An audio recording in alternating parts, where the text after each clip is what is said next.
Hello, my astrology friends. This is Lada from AstroLada.com, and these are your August 2024 horoscopes for each of the 12 signs.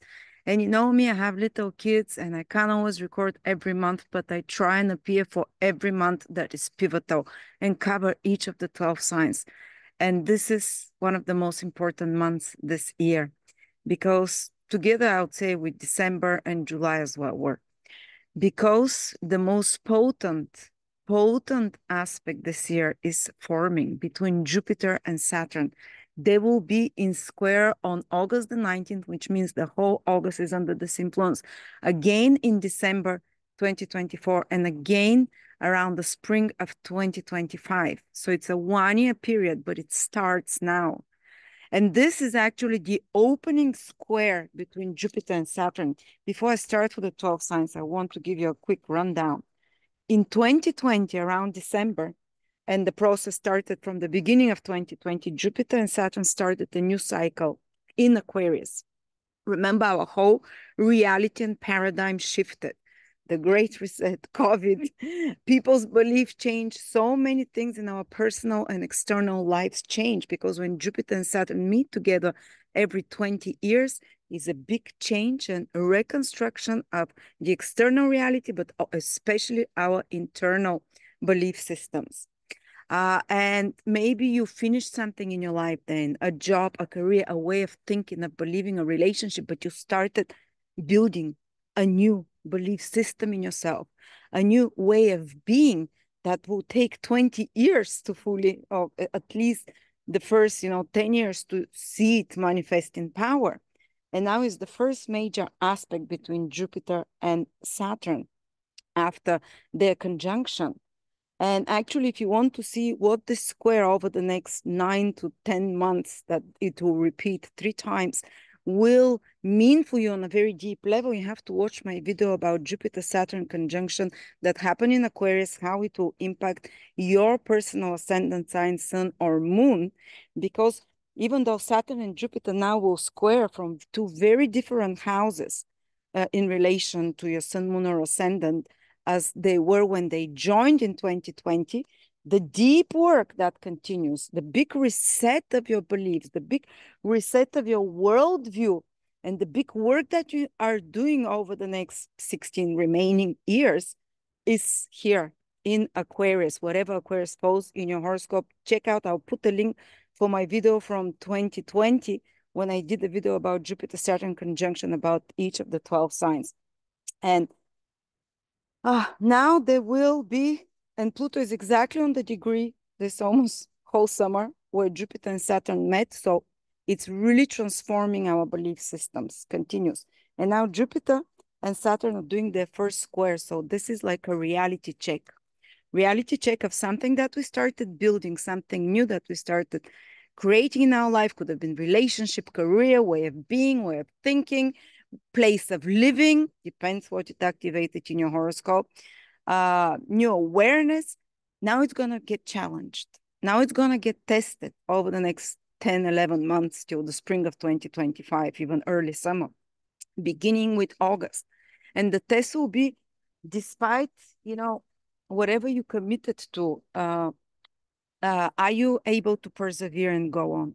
Saturn is the testing influence. Jupiter is our beliefs. Jupiter is our ideals. Jupiter is actually the structures in our life for which we wake up, which give us purpose and meaning in life. And you see something big change around 2020, 2021 with their conjunction. So maybe something that you started over the past 4 years since the beginning of this conjunction. Now either will get tested or it will have like need to restructure over those 10 months ahead. Starting with August, you would realize what you have to restructure from around August. They meet on the 19th, but already then you start seeing what has to be corrected. Saturn has a corrective influence, and Saturn will show you the boundaries and limitations and maybe incorrect ways that you've been going towards your ideals, towards these new goals in your life, towards those new inspirations. And it can go really great because you correct it, perfect it, make it even better, and then Saturn and Jupiter will trine in a few years and you'll start getting more and more results. But if there is the need to change something, to correct, there might be, you would feel it now. So people might feel, starting from August very strongly, strong waves of this clashing energy between Jupiter and Saturn, which is optimism, feeling high, yes, and then pessimism, full of hope, then full of doubt. This seesaw kind of energy, hope and doubt, which is the two polarities of Jupiter and Saturn.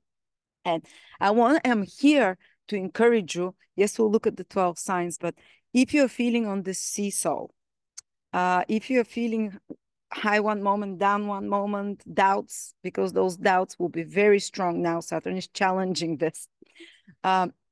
Just keep on persevering. Keep on, yes, examine, be more, create more reflective space in you. Examine the things that are not correct. Examine where moral or ideals are not living up to or not working out practically even in your life. And you see there's a big correction in belief systems and alliances and so much around the world. And if you see all important conjunctions and squares and oppositions between Saturn and Jupiter always happen on election years, at least in the States, in many other countries as well, because they also had in 2024 elections. So there is this big restructuring of the belief systems, of the ideologies of people. So there was Saturn Jupiter square 2016, then 2020, then now 2024, then 2028 will be the opposition. So these are always pivotal moments. Where do you align yourself, not just ideologically, but in relation to God, in relation to the higher principles, in relations to the higher beliefs, in relations to morality, the cosmic principles, which is Jupiter energy. And Jupiter, of course, is the ability for abundance, to create something big, to fulfill a dream of yours, to have joy on earth. And if you live in accordance with divine principles, you know, you have the 10 commandments, others have, every religion has this, which are pretty much the same, spirituality or religion. These are the principles. And if you're not living in alignment with those, sometimes through ignorance, not because you're evil and you want to destroy or kill, many times it's through influence, through trauma. Saturn Jupiter square periods are adjustment time when you start seeing where you've gone wrong or where you're breaching those cosmic principles, those divine principles. And that's why there is this kind of existential crisis very often about your belief systems, about, am I going in the right direction? Is this the right path? But I can give you a wonderful example of my life that when I was having Saturn Jupiter square, when I was starting my business, actually, this was when I had big doubts if this is my path, if this was my direction, and exactly again on such an aspect. And what I remember clearly is that I had to persevere.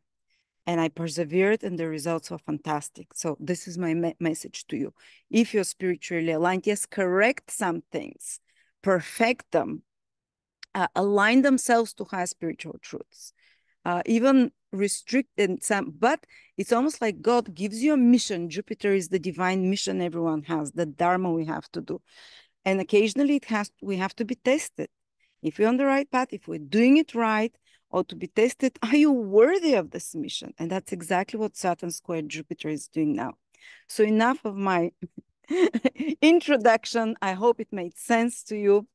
Again, put on your high moral, spiritual, and humane hat, and this square can be the most manifesting for you, because the square in ancient astrology is the aspect of the cross, the square of manifestation. So some of the most powerful and successful material manifestations and results happen on hard aspects between Saturn and Jupiter, but not without a test, not without either being tested if you will persevere, having to do a lot of much hard work, and the results can be delayed, but the results can be fantastic. Or you can get disheartened and give up, or, this is the other side of the coin. But I'm here to tell you, if you're strong in your spiritual or ideals or goals or dream for wealth even, which is Jupiter, or the mission that you have from God, despite of the tests and delays, they're there to correct it, to align you to a more pragmatic way of achieving it. Or Jupiter also is to be committed to a path in life, which can be in Vedic astrology is marriage as well. Maybe there might be a test for some of you in that area. I committed in the ashram of service of, of this ideal of marriage or this ideal of your business or whatever it is. This path you've taken, yes, there will be correction. Yes, there will be a testing, but the final results can be even more solid, more realistic, and more practical and longer lasting. So now let's start with the 12 signs. Aries, Sun, Moon, and Rising, August. The month around the 4th of August starts with a new moon renewal. The Sun and Moon join together in your 5th house. Very supportive energy for you, Aries. You'd feel like you're rising up on the stage. The 5th house is the house of the stage, of self-expression. Maybe you'd find yourself being more center stage or being willing to even entertain others. This is the house of holidays, having fun, entertainment, romance. When we're in love, this is the house of romance, being in love or flirting even. We're much more entertaining, self-expressive. We're willing to do creative stuff and put ourselves out there. So even if it doesn't necessarily mean that all Aries, Sun, Moon, or Rising will have a new romantic interest or renewal of their romantic love, it means that this force of life, which is the 5th house, will be renewed. This is the force of self-expression, of creativity. New creative ideas can come to you. And this new moon is extremely positive because it only has 2 aspects, sextile, supportive, from Jupiter and Mars. There might be even new creative ideas of ventures, investment ventures, which is the 5th house. More kind of a bigger investment ventures we're talking here, or some kind of a speculative investment as well, or creating your own business, because 5th house is your own creativity, your own original ideas. Where can you be unique, so you can come up with an idea and you can, or idea you've been working already, it can be renewed. Your creative forces can start flowing there and you can find some creative resolution for such matters. For others, it can be activation of your child house, more focused on your children, on your romantic interests, more dating, more playing, having fun, partying, or more, as I said, something more constructive or productive, like creative ideas, doing a business. And there is the support of Jupiter from the 3rd house for you, Aries, which is maybe associates, acquaintances, relatives can help, or people from your team, or just brainstorming with someone can give you an idea, listening to other people's ideas, the 3rd house Jupiter, that can, or the support of a team can help you in some way. Or reading or finding some information that helps you for those 5th house activities, whether it's for a romantic focus, whether it's for creative focus. All right.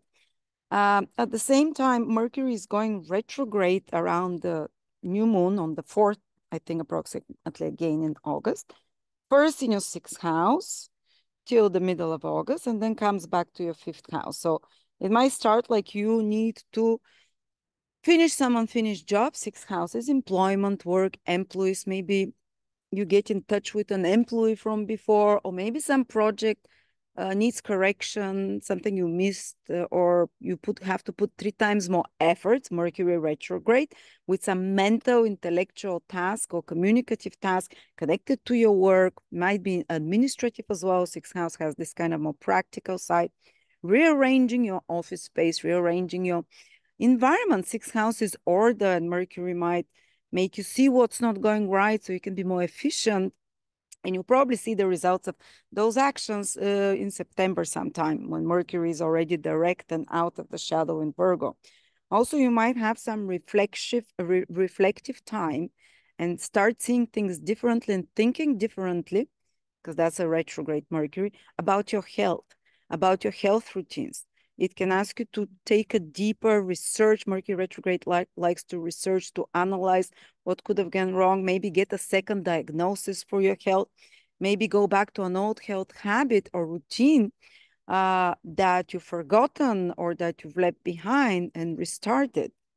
And if there's some health crisis, God forbid, it's asking you to maybe look for second opinion, maybe look for alternative and different ways to approach it, because retrograde planet it looks differently at things, and to address it in a different way. And then Mercury goes retrograde a bit in your fifth house as well in August. So there can be reconnections with old loves or some clarifying conversations with your loved people, whether it's your children, your husband, your boyfriends, girlfriends. And they might be a bit more inflamed because Mercury is going to square from there, basically Uranus in Taurus. There might be some sudden surprises connected to this fifth house, with as well, not just the solar activation, the new moon. That's a bit later into the month, though, after the 20, 17th, 18th, 15th onwards. And there can be some surprises or some fast, unexpected plans you have to do with your children or your creative business, with your creative ideas in some way. Just remember that. And the other big thing that is happening, we're coming now to the truly important part for Aries, is Jupiter is going to square Saturn. And as I told you, please watch the intro of the video. This is directly related, Aries, for their conjunction that was in your 11th house. Watch my videos from before. Remind yourself what this conjunction was for you in the grander picture, because it has a very collective role you're supposed to play. How your belief systems about 11th houses, society, the world, your role in it, and your role in, is really changing. And also about your ability to gain, gainfulness is the 11th house as well.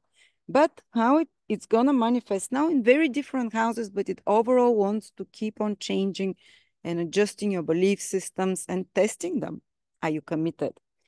So Jupiter is in your third house, and it's moving direct still. It wants to continue expanding, growing in regards to your communication skill, in regards to your contacts with others, in regards to your mental and maybe some educational processes, maybe traveling more. But Saturn here is squaring it, which is a kind of a blocking influence, and saying, okay, you want to move ahead. Maybe you're moving ahead. Third house is some project connected to writing, speaking, media, sales, commercial activities, educational. Anything that you do with your mind is the third house. Whether you're learning, whether you're writing, speaking, a lot of white collar careers, the third house careers. Media is marketing, advertising. Anything I'm doing right now is third house. So any such projects you might have, or even if it's not about any such projects you have, whether it's about your overall sense of communication, of your thinking processes is the third house. There might be some kind of a deflation happening. It's the 19th of August, this square, but you might feel it the whole month. And it might be like some self-doubts in your thinking processes, self-doubts about the people you're associating with, which is the third house. Some self-doubt about some project. As I said, this third house is a lot of those in mental projects you might be doing, written or whatever. There might be some delay, some blockage there, some test, or they need to work extra hard, or maybe you're not seeing something clearly connected to siblings, relatives, workmates, teammates, because Saturn is in the 12th house, squaring. Maybe there need to be some clarification. Maybe something comes to the surface now. Maybe this delay. But again, don't think the delay is a negative things. Maybe it's a test, how committed you are to this new belief system, to this new way of being, or it can be a correction of some sort. There might be more expenses. Saturn is in the 12th house, connected maybe to travel, to education, or to business investment, because third house is one of the houses connected to anything business as well. But, this aspect will repeat one more time and then another time, but in other houses. But just keep in mind, it is some of the themes that can crop up. But there is a lot, because Jupiter being in the third house, it's your mental processes. And Saturn from your 12th house is and Jupiter in the third house wants you to be free in your mental processes, to be high vibrational, to go to the next level, how you think about yourself, what your self-narrative is, you know, like affirmations or more positive thinking. But Saturn here can pull back and say, is this really working? Or maybe you haven't examined some deep-seated beliefs, Saturn in the 12th house, and some traumas, some forgotten traumas from past lives or from before, or some behaviors like hidden addictions, vices, self-sabotaging activities or behaviors, which are stopping you from that, which are not allowing you to expand your consciousness, Jupiter in the third house, to expand and keep growing as well. But there's also this reflective period about how words and communication, Jupiter in the third house, affects and impacts your deep-seated beliefs, Saturn in the 12th house, or how your weaknesses, Saturn in the 12th house, are still blocking you from growing your vision, Jupiter, growing your ideal, Jupiter. And there will be some actions, pivotal, possibly life-changing over the next month, 10 months in particular, which you can take to work on this issue and to eventually upgrade your Jupiter, your belief system, your sense of freedom, your sense of meaning and what you're here for, and your goals, of course. So this is for Aries. We continue towards Taurus. Taurus, Sun, Moon, Rising, August 2024. There is a new moon in your fourth house around the 4th of July. 4th of August, which means a renewal.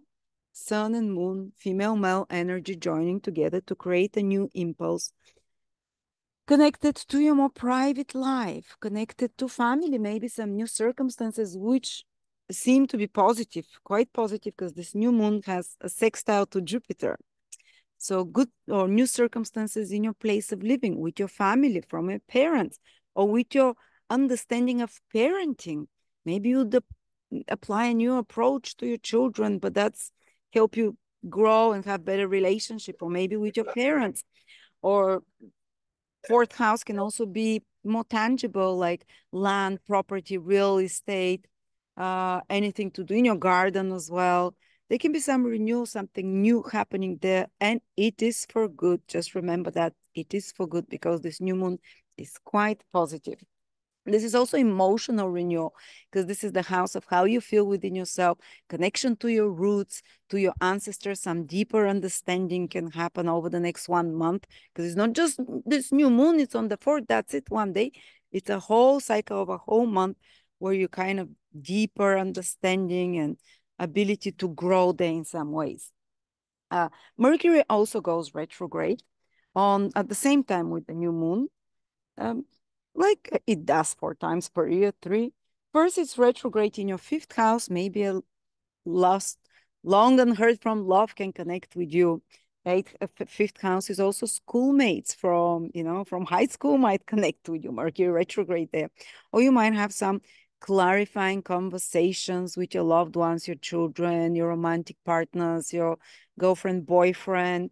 And sometimes it might be difficult, but some unsaid things have to be said. Some things that was swept under the carpet might come to the surface, might need to be rethought, retalked. Also, these are your creative projects that Mercury retrograde, they might ask you to rethink maybe how you're presenting your website. This is a creative thinking again. If it's your own business, it's your own baby, the 5th house.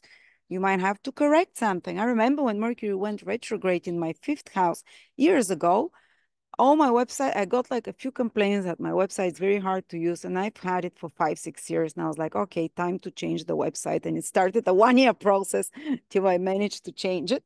It's not an overnight thing, but you'll have a lot more clarity how you want to change something that is your own baby, your own creative idea, your own project, how to edit it, to refine it, and what it needs to be done from this August, basically. There might be some clarifying conversations, as I said, with loved ones. And then Mercury goes retrograde into your 4th house, again activating this area of home, of property. But that's more towards the end of the month. and Mercury will stay there. So there might be the need for important conversations with family as well, to redo something with real estate as well, to change, to fix something there, to rearrange even furniture sometimes, or to rethink place of living. You know, you see this theme comes up again. Or you might reunite with family you haven't seen. Extended family might be relatives or parents, or go back to visit your place of origin if you haven't been there, or read more about history and folk traditions, something that connects you to your roots, or discover some secrets about your family, discover and have conversations with your parents, clarifying or such, or with extended family about topics like that. And don't worry, Mercury turns direct on the 24th of August. So all matters related to home and real estate or property or personal emotions that, because there are also new things there with the new moon, they would, if something was not clear or was not according to your expectations, so was kind of more explosive, because Mercury squares Uranus, especially if you're Taurus in the last 5 degrees, so from 25 to 30, you'll feel this Mercury retrograde more strongly. There can be some sudden surprises. You have certain plans and Uranus there, out of the blue, you have to change them. Maybe you want to change them, but something is unexpected, as I said, and schedules and plans are a bit in the air. But again, after the 24th of August, I would say into the 27th, 8th, things start turning more towards your expectations. Now, the most important event this month and for the next 10 months, because this aspect will repeat, Taurus is Jupiter square Saturn. And it is happening and remember, this process started with Jupiter and Saturn in Aquarius when they conjoined. So the universe really changed has given you a new mission in life. Watch my video again from 2020. I think I can link them. A new mission in life. It's connected more to career, to your worldly responsibilities to the world, most likely. But now is the first open square. So there will be a test to your commitment. If you started something new over the last 4 years, some new belief system, some new way of being, some new way of seeing reality, new relationship could have been, a new career, because the 10th house was activated. Now is this test period. How committed are you to it? How committed are you to this path? And is it at all the correct path for you, and what corrections you need to do? But it's all working in that direction, but you might see some more specific events when Saturn and Jupiter square in regards to your 2nd and 11th houses. These are two of the financial houses, house of gains and house of what you do with your money once you have it, saved money and earned money. 11th house is earned, 2nd is saved. So here we can have some great focus. And remember, Jupiter and Saturn can really help you manifest when they're in those houses over the next 10, 11 months. But because the square is exact in August, around August the 18th, they can be first a test before you upgrade it to the next level, even of financial freedom or earning, gaining. Might be a test, maybe how committed are you to whatever you're doing, and it might be because Jupiter is in your 2nd house. Jupiter is moving direct. Jupiter wants to expand. It wants to grow financially. It wants to grow your values, to be more expansive, more open-minded, even towards what foods you eat, even towards what you think it's possible materially in this world, and how much you are possible and likely to do. And Saturn might say, okay, but you need to keep the rules. And there might be some administrative, bureaucratic obstacle from a friend. Saturn in the 11th house of society expectations. You want to grow here, unbridled, Jupiter with Mars, and have some bold plans, maybe financially, maybe with how you eat, 2nd house, with your values. But Saturn says, first do a reality check here, follow rules, regulations. How practical are those expansions? Have you done also your duty to society, Saturn in the 11th house? Or maybe society and those in your social environment, 11th house, might be like, make you doubt if you're capable of that path that you've committed on.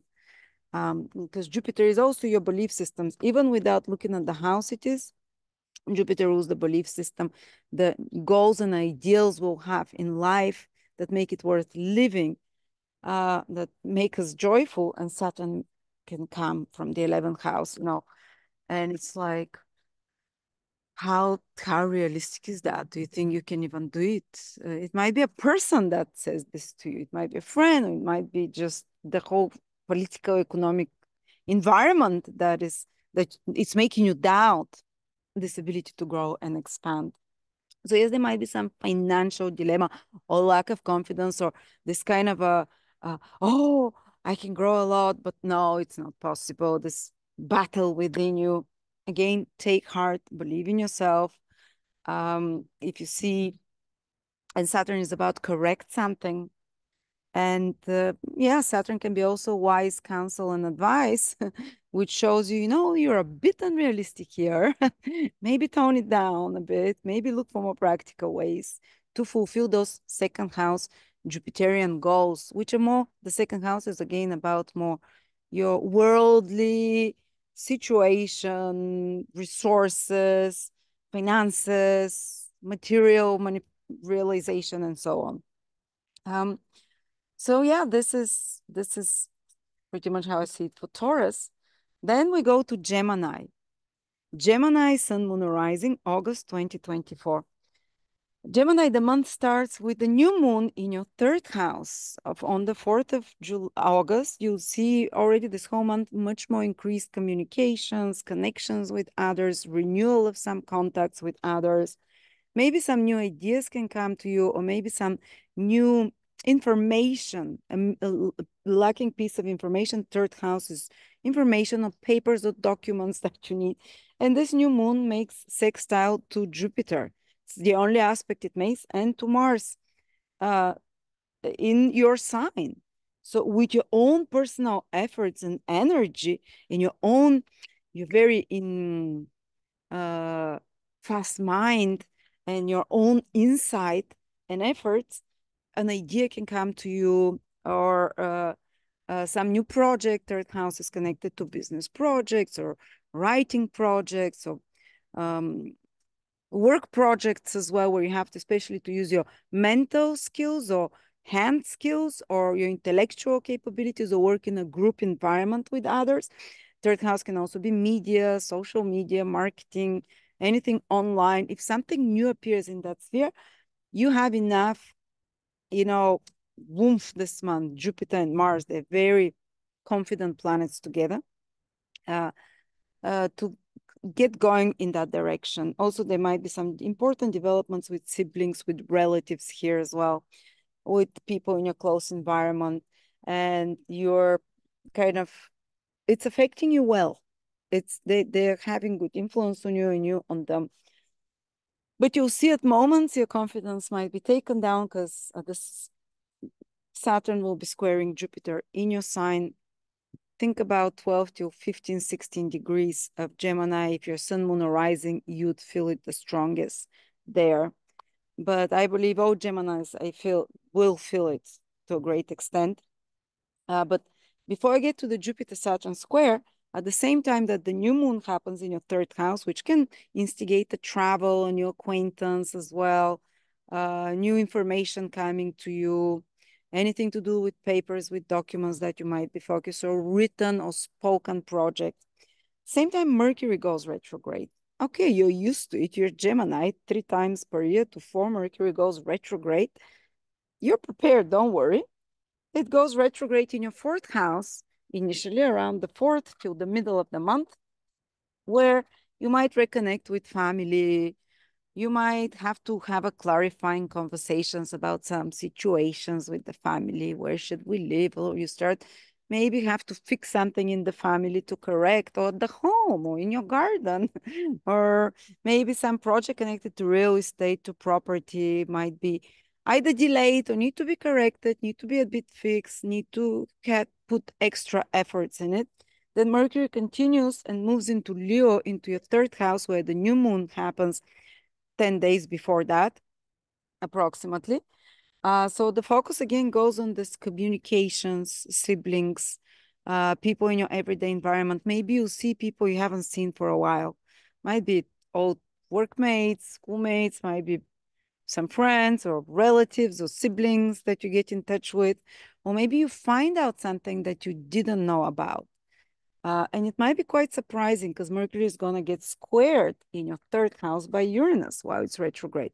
So especially the second part of the month, it has its and Uranus is here from your 12th house. Some hidden information can suddenly come out to the surface, and it might even regard your family or close people, because third, fourth house is family, third house is kind of people in your everyday environment. Something you didn't know about that's kind of surprises you, throws you off. You have to react fast, flexibly. But even if it's not connected to someone else, it's just Uranus in the 12th house and Mercury, it's you and your schedules and your plans, and Uranus squares it, and you have plans to do something, something unexpected that you didn't see, Uranus in the 12th house, that you didn't expect, Uranus, out of the, you know, behind you. It's like, puts all your schedules, especially the second part of the month, a bit up in the air, surprises, the need to adjust, or the need to adjust certain mental projects you're working or work projects. Third house, again, as I said, can be anything where you use your intelligence, communication skills, and so on. And of course, you have to be a bit more careful if you're traveling, especially around the Mercury Uranus square. That is becoming more and more potent in the second part of the month. Let me just see exactly when it was going to be. Astroephemeris. One is happening now. Ephemeris. August 2024. Okay. Taking a bit longer because I didn't check this in advice. Well done to me. Yeah, it's around, it starts being active on the 18th, strongly 19th, 20th, 21st, 22nd. But then first part of September as well, because it starts turning direct within 3-4 degrees of Uranus. So the whole time is volatile, not in an exciting way, though. It can mean suddenly meeting people, exciting, and also some communications and negotiations starting to turn around when Mercury starts turning direct around the 29th with unexpected results again. But also be careful if traveling around those dates, because there might be something that is you didn't foresee. I'm not saying a plane will crash, whatever. Well, very rare occasions. It's just a bit more hectic and unexpected. Gemini, but the whole month says it can be very much time for travel with the activation of the new moon in your third house and Mercury going back there as well. Just be aware of certain things. And then coming to the Jupiter Saturn Square, which is the most important of this 12 months predictions.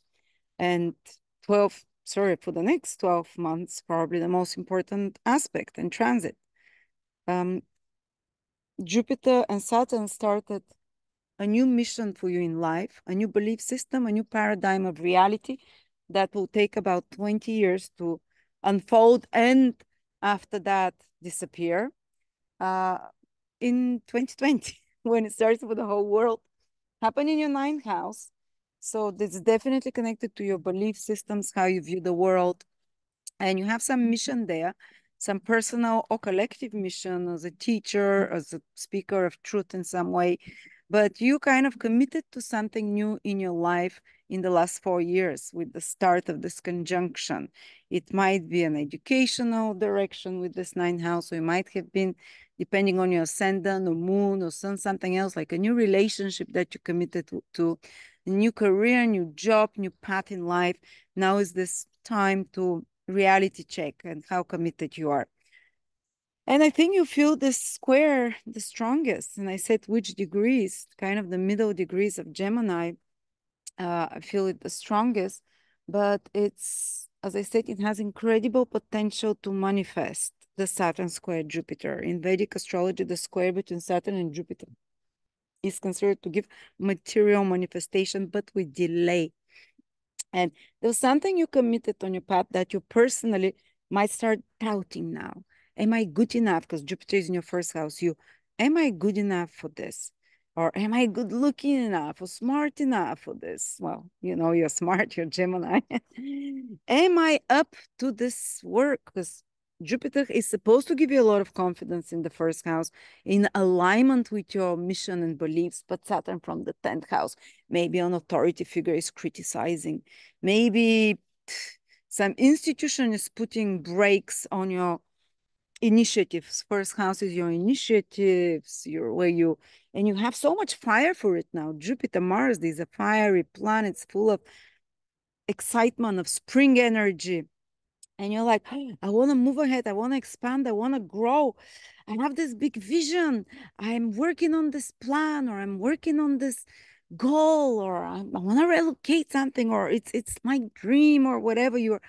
And it's so close. But Saturn puts a break now, and then another time towards December 2024 and says, wait, before you move ahead, we need to do some reality check.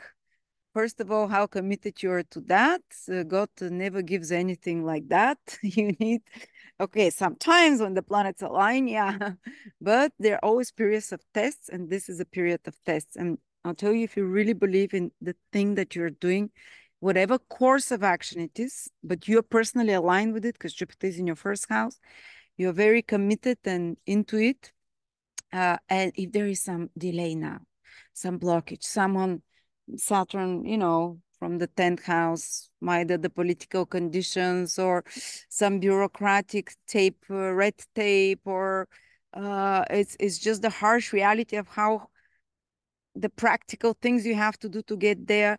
If this steps stop puts like a damper on you, don't worry, it's there so you can work it out, correct, make it more realistic. And I think that by next spring, when Jupiter is still in your first house, you're going to be so grateful for the efforts and the correction that you did, because you might have some of the most powerful positive manifestation with Jupiter square Saturn. After you do the hard work, of course. But those middle days of the month, those middle parts of the month can be extremely, sorry, I just heard my son talking something.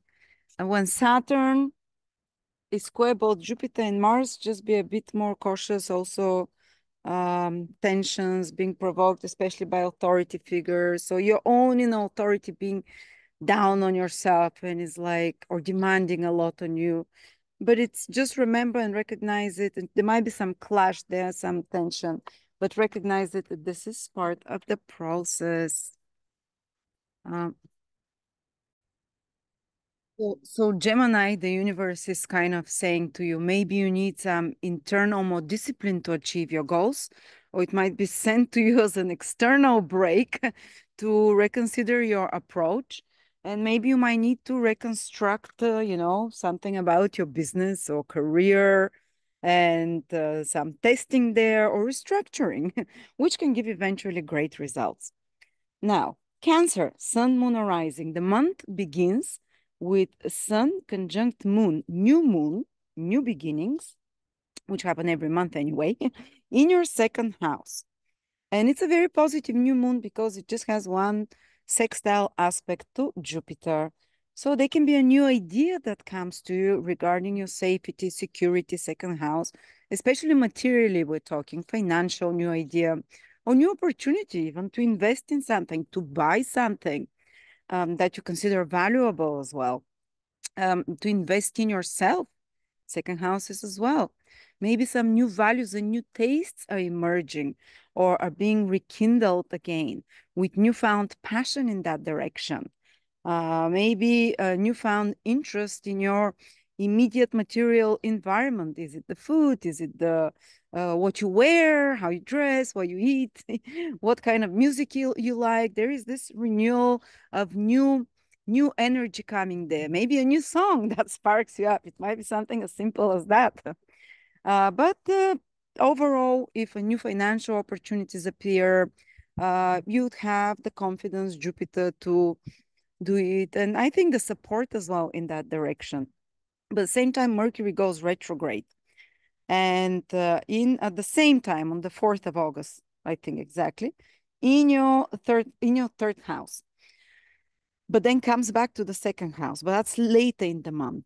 But for many cancers, this still impacts their second house because Mercury is looking back. So yes, something new can appear financially, but it's maybe or a renewed impulse because Mercury retrograde says that maybe something that you've thought of before, but you left it behind. You left that idea or that project that can create more financial security for you, or that can change your aesthetic and values and what you consider attractive and so on. And now you need to re-examine it, bring it back, maybe bring it life again, try it again from a different angle in a different way.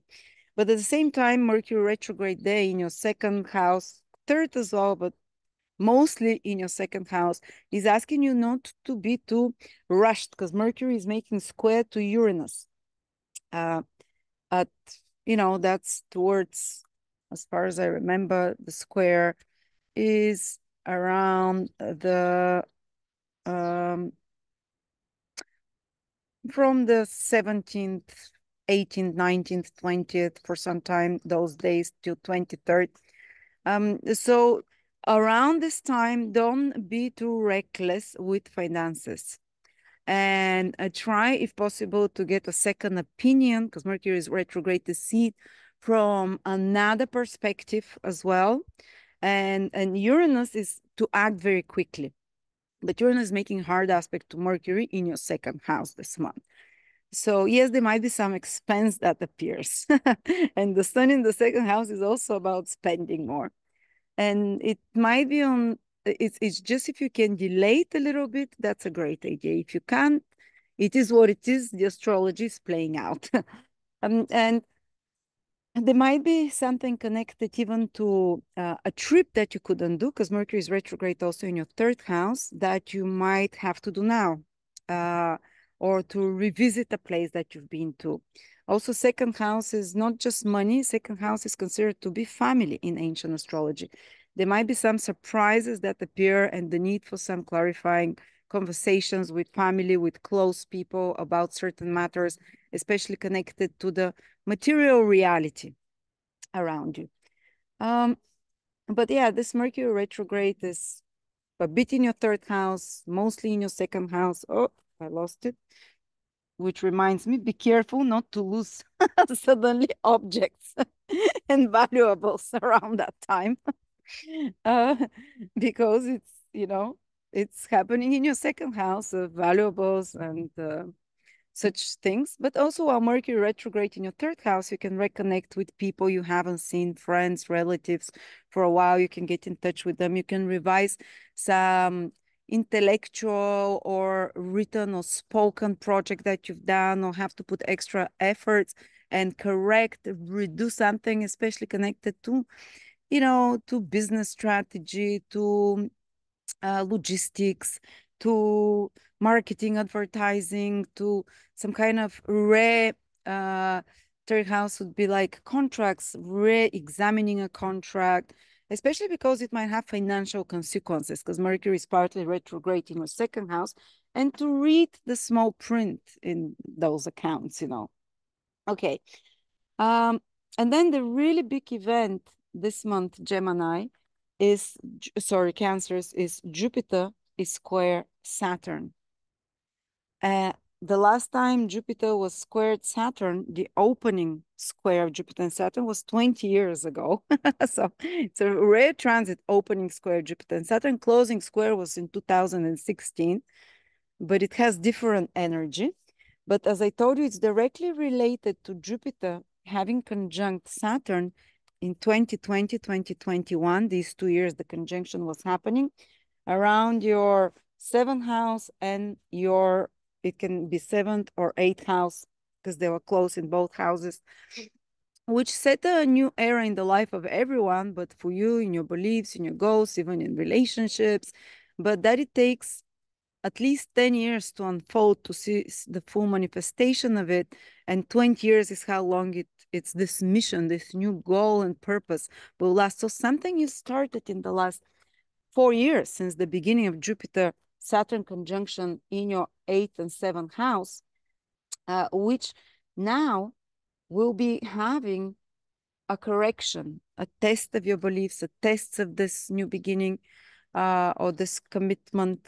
If you're committed to a relationship, to partnership, if you're committed to, are you committed to stay there? Are you committed to, or some other goal? It doesn't have to be just this 6th, 7th, or 8th house, because your ascendant might be different, or your moon sign might be different. So it might be very different areas of life. So something that you started, it requires the test of faith now. And Jupiter and Saturn in particular are in your 9th house, Saturn, and Jupiter is in your 12th house. So these are very faith and belief centered houses. It truly is, this test might be more on the psychic level, on this battle between I don't believe it's possible and I have faith miracles can happen. Jupiter in the 12th house. The invisible world is behind me, is helping me, and Saturn in the 9th house, but God is watching over for any wrong step. Or this almost more like you have some goal and something you want to do, and you might feel like you're being stopped now, or that you're being blocked in that direction. And Jupiter wants to grow, to expand. And Jupiter is in your 12th house. Your consciousness wants to get to the next level. You might, on a more material level, it might be that you want to relocate to a different place. And 12th house is about endings, to end the big chapter of your life. Or to research and study something, Jupiter in the 12th house, to break through into unknown lands, 12th house. And Jupiter says, oh, wait, there is some bureaucratic things here that you have to do, say, if you want to relocate to a new place or foreign place. Jupiter in the 12th, Saturn is like, oh, but visas, documents, papers, now you have 10 months to work on that. It's this transit, this aspect is just starting, and it's about 9-10 months, and it peaks again in December. So there might be the need to work on something like that. Or there might be, if you're spiritually inclined, Jupiter in the 12th house really wants to break through into another level of awareness, of consciousness, of unity experience, or something more mystical, deeper understanding. And Saturn says here, but you need to keep the laws, the 10 commandments, or the laws. Or there is spiritual laws and there is human laws, Saturn, which need to be kept. And there might be this play between confidence and lack of confidence, doubt and confidence. Don't succumb to this. I mean, it's normal. When I had Saturn square Jupiter every day, I would like, one day I'm like, I can do it. The other day, no, I give up. I can't. You push through that. You correct, you do harder work, and the final result can be great as well. Or if you're doing some deep investigation or studies here, and you might feel like the process is slowed down, or it might be connected to these are more psychological houses, the 9th and the 12th, about your beliefs, as we said. But on a material level, it can be connected to foreign countries, to studies, to higher knowledge of any sort, to relocations as well, but a lot to do with your mental state. Don't forget, you have a lot of support from the invisible world with Jupiter in the 12th house. And actually, that can be a great time because Jupiter next year will move into Cancer, bringing you brand new beginning and really, really empowering you to feel like the butterfly that can fly now, can stretch her wings without blockages. But initially, it might be like correction of your belief system, or also releasing. Saturn can ask you to work hard to release some self-sabotaging behaviors and vices. This is more spiritual and psychological work, as you can see. All right. The next is Leo, Sun, Moon, Rising, August 2024. Leo, the month begins with the new moon on the 4th of August in your sign. This is renewal of energy. You will come out of hibernation, let's say, and be able to feel more alive, more energetic. Even your health will become stronger and revitalized. It's when the sun comes back to its original position. If you're Leo sun, it's felt the most. But if you're Leo moon, your emotions will be revitalized, your emotional connection to others. If it's your ascendant, again, your motivation in life to begin new things, new ideas can come to you around the 4th and the next 2 weeks, because it's not just one day, the new moon. It's very potent the first 2 weeks, but it's a whole month duration. So if you come up with new ideas, write them down. They'll be good. They'll be good because this new moon is only sextile Jupiter and Mars. And those new ideas that you have, you can be held by friends or by society or by the right conditions in some way. And they can even be gainful for you down the line. To be honest, every time there is a new moon in my sign, my sun sign in particular, that's when, and my ascendant sign, that's when I come up with the best ideas ever, because this new energy I just downloaded. So watch out for that. And a lot of help, as I said. And especially if you're Leo, sun, moon rising around the 12th degree, that's where the new moon is exactly happening. But give it 10 degrees before and after, from 2 degrees to 22 degrees, you'll feel it very potently. But after the 4th, I'll say on the 6th, you have the green light to start new beginnings. Even though Mercury is turning retrograde, I would advise you at the same time as the new moon, I would advise you the new ideas that come, write them down, consider them, because they're very auspicious. Sextile Jupiter, the best planet here. And Mercury turns retrograde at the same time as the new moon. In your second house, you might be reconsidering some matters about finances, resources, have clarifying conversations about security, such matters. Just, you might be something that you, a possession or belonging to come back to you. But again, I advise you, don't be financially rush at least those first 10 days of August, because planet turning retrograde into your second house is not time to start something brand new financially. It's time to reconsider, think maybe I can rebudget, maybe I can throw out some old clothes or renovate some old clothes rather than buy something brand new, or maybe I can repurpose some instrument or some equipment that I need for something else, or some furniture. These are all the possessions, all the resources we have. And Mercury retrograde wants you to, oh, there's something I'm not using that I might use now, or, oh, there's something I'm not seeing about finances and money, and I'm seeing it from a different perspective. It can even start the process of changing your tastes. This Mercury retrograde in the second house, your values, your taste, what you consider tasty, beautiful, attractive as music, to re-examine it, or going back to maybe fashion you used to wear in the 90s, or maybe food you used to eat before that you haven't come back to. It can be something very subtle like that, rather than big expenses. It's not necessarily that. But then Mercury, around when exactly moves back to Leo, around the 16th. So from the middle of the month, Mercury retrograde moves to Leo. So if you're Leo in the last 10 degrees, so 20 to 30 degrees, you're going to feel this Mercury retrograde the strongest, because it's retrograde exactly there, and it's squaring Uranus from your 10th house. So there might be sudden news, surprises to you regarding career, or to some authority figures or institutions, Uranus there. Or it doesn't have to be that. It can be you make some plans, you're gonna do this, and then surprise, surprise, out of the blue, something else comes out. So you need to be flexible. That's what Mercury retrograde requires, to adopt an alternative view, how things can be done, to correct something. Might be some Mercury project as well.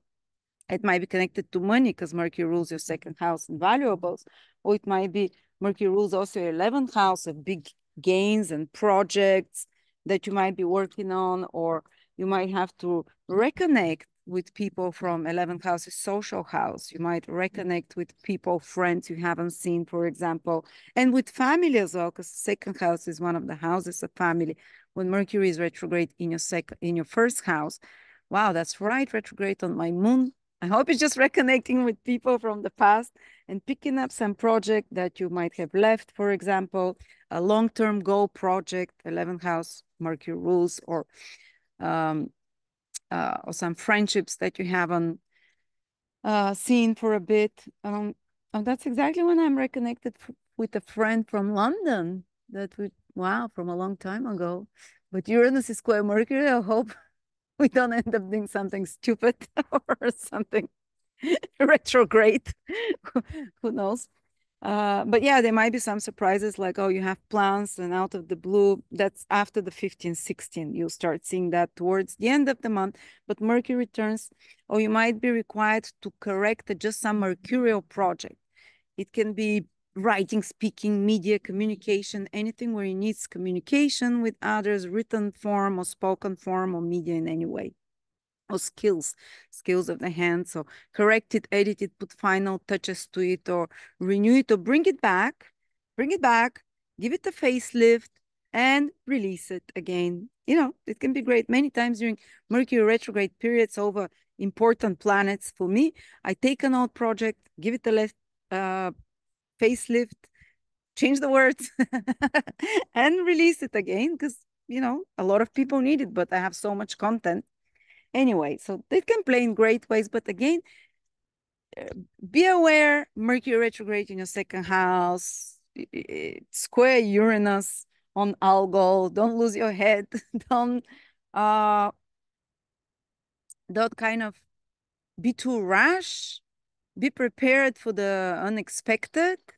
Yes, they can be also old things that come for you to revise, like relationships and so on, or like something that was unsaid and comes out and shocks you out on the surface now, comes out more explosive. But it's better out than in. It's better this way always. Even if you think it's more peaceful if it's in, just keep this in mind that the astrology is playing out. There is nothing you can do sometimes about the external events. You can just control your internal reactions and just laugh out and say, oh, I make my plans. God has different plans, but God tells us with the stars. And then we're coming to the really important event this month, Leo, and that's Jupiter square Saturn. Last time this happened was 20 years ago on an opening square. There was this closing square in 2016.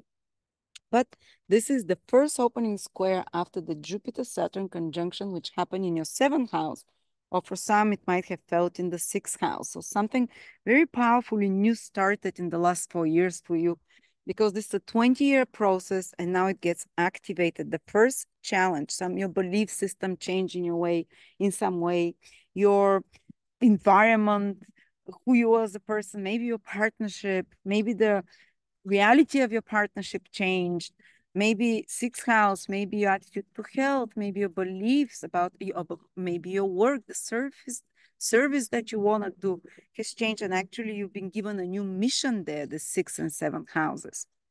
But it might be, if you're a Leo sun, it might be falling in a different house for you from your ascendant. So we cannot say exactly where it comes from unless you check both your sun, moon, or ascendant. Video that I did for 2020 where Saturn Jupiter activation is. But keep in mind that this is the ultimate goal of the square now, to test how committed you are to this new path and a new self-identification and new path of commitment that you've taken sometime in the last 4 years. Now it's kind of this test time. And Jupiter and Saturn in particular for you are in the 8th and in the 11th houses.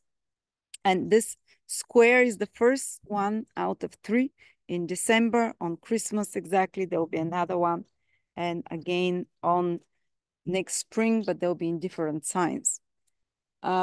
So 8 and so where can this little test of God on your path of determination and correction, let's say, might affect you in 8th house, and especially in this, because Saturn is the more powerful planet, in this 11th house. So your goals and long-term goals and dreams.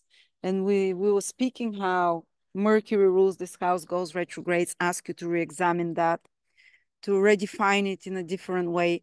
And Jupiter there, Jupiter is moving direct. It's with Mars, very fiery planet, and it really wants to, oh, I want to expand my gains, my popularity. I want to expand my reach to larger audiences. For example, if you're in any kind of such business, so more clients, the 11th house can be that. I want to expand my business, or I just want to go after, I have this new goal and dream, and or maybe long-standing goal and dream, big projects of some sort. Um, but now it's like brakes. Saturn puts brakes. Why? And it's like slow down before you get this breakthrough, before you get this big project or this goal and dream of yours in the 11th house. Maybe you need to examine, you haven't fully examined some of your inner demons, Saturn in the 8th house, some of your psychological traumas, some of your unresolved grieving. Maybe you're stuck in some obsessive, 8th house can be very obsessive, emotional pattern. And this is what's gonna block now the faster expansion of Jupiter. And maybe do a bit of work on the Saturn, more introspective, be a bit more introspective this August. And even though the sun is in your sign, also wants you to move, to shine, but there is this deeper work that's happening. And there might be, some financial blockage that is making your confidence wane a bit, because Jupiter is naturally very confident and you really want to achieve big things now and dream big. But Saturn is like, okay, but you need to do also the practical side of things. That's another. Saturn in the 8th, we talked about it, how some of our childhood traumas or some of our uh, inner critique, Saturn is the inner critique or authority figure that was always saying you, oh, you're good for not, you're not good for anything. And that's a psychological trauma. It might be that you're hearing this voice, even though you want to do something big, Jupiter in the 11th, and you want to move and expand, says, you're not good for anything. If you're hearing yourself speak like that, examine who was talking to you like that and those traumas in the 8th house, maybe with a consultant, maybe with, I don't know, with an astrologer or someone, to be aware of that, to kind of separate your inner voice from this voice, and not to allow your faith to be too dampened. And I'm saying as if it's an easy thing, but when Saturn comes and hits Jupiter, it's very easy to lose faith. So this month you might be a bit on a yo-yo. Oh, I can't do it. Oh, wow, I can do it. No, I can't. So it, they can be this play within. It might be some financial circumstances, Saturn in the 8th house, especially if you're a couple, mutual finances in some way that is also playing into that. They can also be slowing down of expansion of business enterprise, because the 11th house is very business related, and the number of clients and followers or whatever you have. And the need for correction. That's another side of Saturn is, okay, you're given some mission that started sometime in the last 4 years, new ideals, new beliefs. Okay, you're moving in that direction, but are you doing the right practical things? Are you following the rules? Are you crossing the T's? Are you doing the structural side on it, the boring, mundane side as well? It's not just about having this big grand vision and the inspiration. It's about correcting. It's about doing the fine, more mundane work there as well. So these are some of the lessons you might be having over the next 7, 8 months, and that's what you might be asked to work on. And don't get frustrated if you don't immediately get results. Again, the final results can be incredible. As I say, Saturn Square Jupiter in ancient astrology is a combination for big manifestation, big progress, but after initial struggle.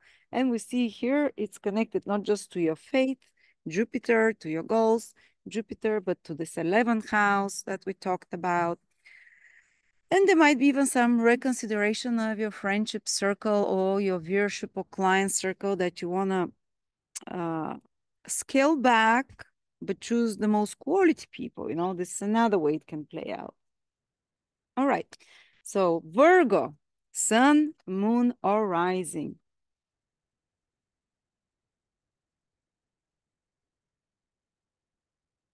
August 2024. The month begins with a new moon in your 12th house, Virgo. And it's a good new moon sextile Jupiter. So might be a good time to take a break. The first 2 weeks, the whole month, possibly even. Not, whole month on a holiday, but the whole month ahead is good time maybe to go somewhere. And especially because Mercury is going retrograde at the same time in your first house, maybe go back to a place that you've been to before or that you've planned to go for a while, but something got postponed, canceled, you couldn't. That can be better than brand new, totally brand new place. Or just with this 12th house energy, new moon, give yourself a break. You can take a rest sometimes. Enter more introspective mode, rest more, sleep more. If you can be on a beach more, any of those things can really help you now. It can also give you illumination and clarity about what you have to release and let go, and slowly do it over the course of the month. But Mercury goes retrograde in your first house, and especially the first 5, 6 degrees born Virgos. Sun, Moon, or Ascendant in the first, okay, let's give it 10 degrees. Or they can feel this Mercury retrograde very strongly.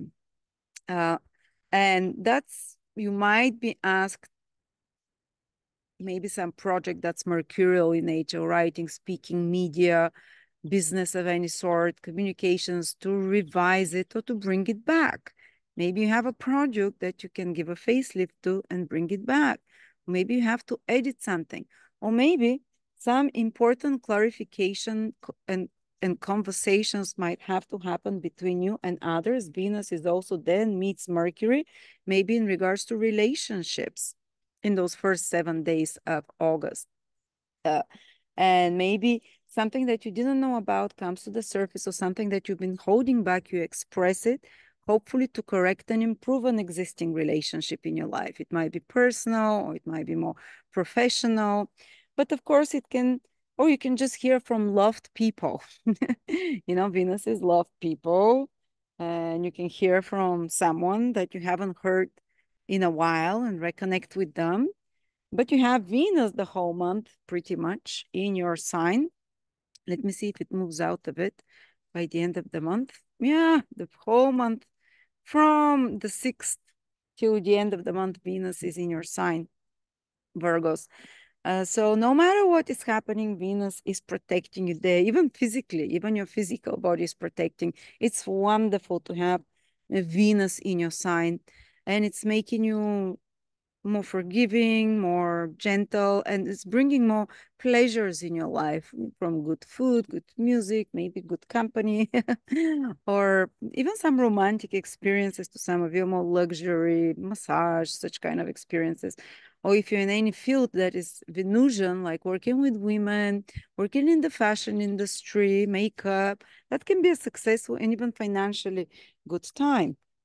But there is some revision and some self-introspection that's happening those first 25 months, the days of August, with Mercury retrograde, your planet retrograde.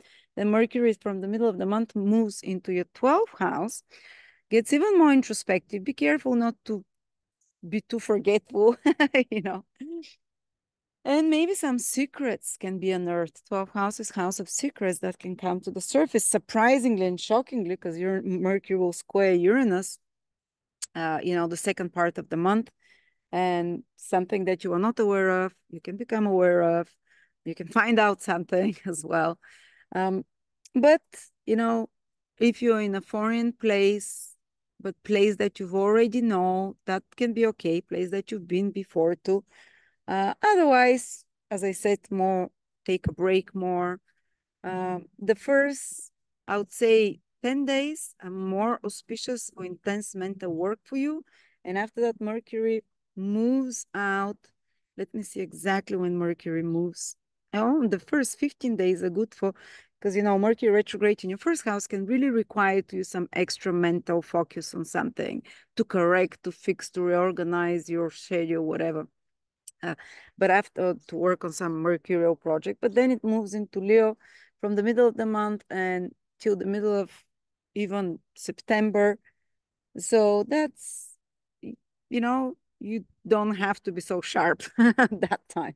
But Mercury returns direct, and maybe some memories from the past will flood in, some psychological observations about patterns, because this more psychological influence, or maybe your role will move more behind the scenes for a little bit, more into a rest mode as well. And then, of course, be careful with anything mercurial, not to get damaged. Mercury square Uranus retrograde in the 12th house of damage and loss, phones, laptops, cars, and so on. I'm not saying you're all gonna have that. Just remember that this happened to me once with very similar combination. Okay, some miscommunication as well, broken phone. But the big event this month, Virgo, is of course Mercury retrograde in your sign. And usually the final results are quite good, but you see the results in September when Mercury has moved out of the shadow. This Mercury retrograde, while it's frustrating at the beginning phases, while you have to readjust things, to think of different exit plan or different way to maneuver, after that you're like, if you do the hard work, that's turned out much better. Okay. But of course, clarifying conversations and relationships can be re-examined here as well with Mercury retrograde. But the big event is Jupiter square Saturn in your 10th and 7th houses. This is the first opening square of Jupiter Saturn. It's a 20-year process. It started here, I would say, in your 5th and 6th houses in 2020, 2021. Something really shifted in your reality, in your belief system, in your goals, because that's what Jupiter is, new cycle of Jupiter Saturn. Very likely for some of you, it had to do either with children or romantic relationships or creative projects or business or work, 6th house, or health. All of those things, your belief systems, but it might be something else. But something started changing from 2020, 2021, like a new cycle, new phase in your life, new inspiration, new ideals. And now they might get tested. How committed are you to that? And the square might manifest more specifically on angles for you. Very important. 7th house, 10th house. So Jupiter wants to grow and expand now in your 10th house of career, maybe big goals, plans, or you're already there to be seen, or some project you're working on. But Saturn square now on August the 19th and then December 24th, and the whole period Saturn and Jupiter close in aspect those 6-7 months ahead. So there'll be like reality check to your goals. In the 10th house there, Jupiter Saturn is saying, maybe someone will appear and say, are you sure you can do that? Someone from the 7th house, maybe your partner, might be someone else, another person. And they're like, are you sure? Are you capable of that? And it's like, your wings are clipped. Keep up the faith, guys. If you're truly convinced in yourself that this thing you're working on, that this inspiration you have or goal that you have, which is all Jupiter energy, is the right one for you, and it's something that started in the last 4 years, sometime in the last 4 years, then this is just the devil testing you here. Like the universe wants to test how committed you are, and it sends you someone who will play this devil's advocate role for you. Or it can be that, okay, this is the direction you want to go to, but there's something unrealistic to some extent. And are you doing the hard work? Or are you doing the correct rules? Because there are rules and regulations in the material world. And Saturn comes here, maybe some kind of bureaucrat or official from government, and says, oh, you need to do this, this, and this. You can't, Or maybe it was some relationship you committed to. I don't know. And there is this test that how can you make it through a bit harder times, while still keeping the faith? And you can, if it's the right relationship, definitely you can. But there's been going on some testing in your relationships, Virgo. You're all aware of that, or from others in some way. And now there is this clash between, and you see Jupiter is the ruler of Saturn, which is the interesting thing. Jupiter rules Saturn. So Saturn is not so negative towards this Jupiter this time. Saturn actually wants to help Jupiter fulfill its role because it's in the kingdom of Jupiter. So it comes in this role of, let's see what we are not doing right here, what you're not doing right here.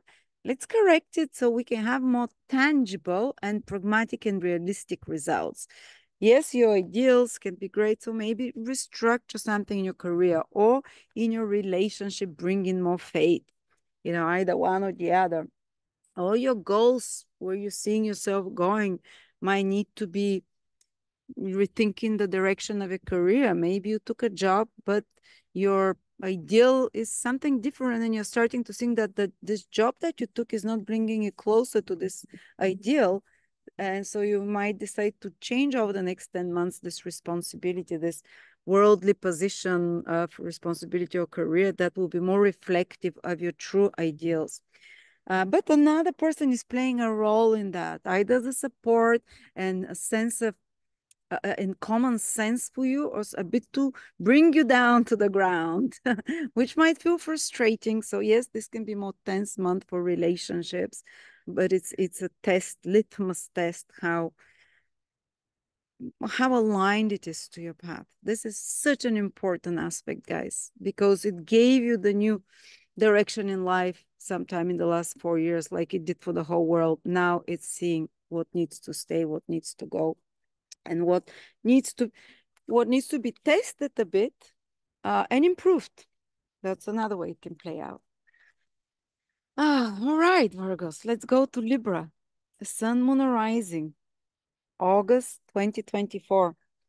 Libra, the month starts on the 4th of August with the new moon in your 11th house. Pretty much every year, you're going to have a new moon in your 11th house in Leo, which is kind of possibly, the desire to renew socially, to maybe meet new friends. But it's not only new friends, because Mercury starts going retrograde, and from the middle of the month, it comes back into your 11th house.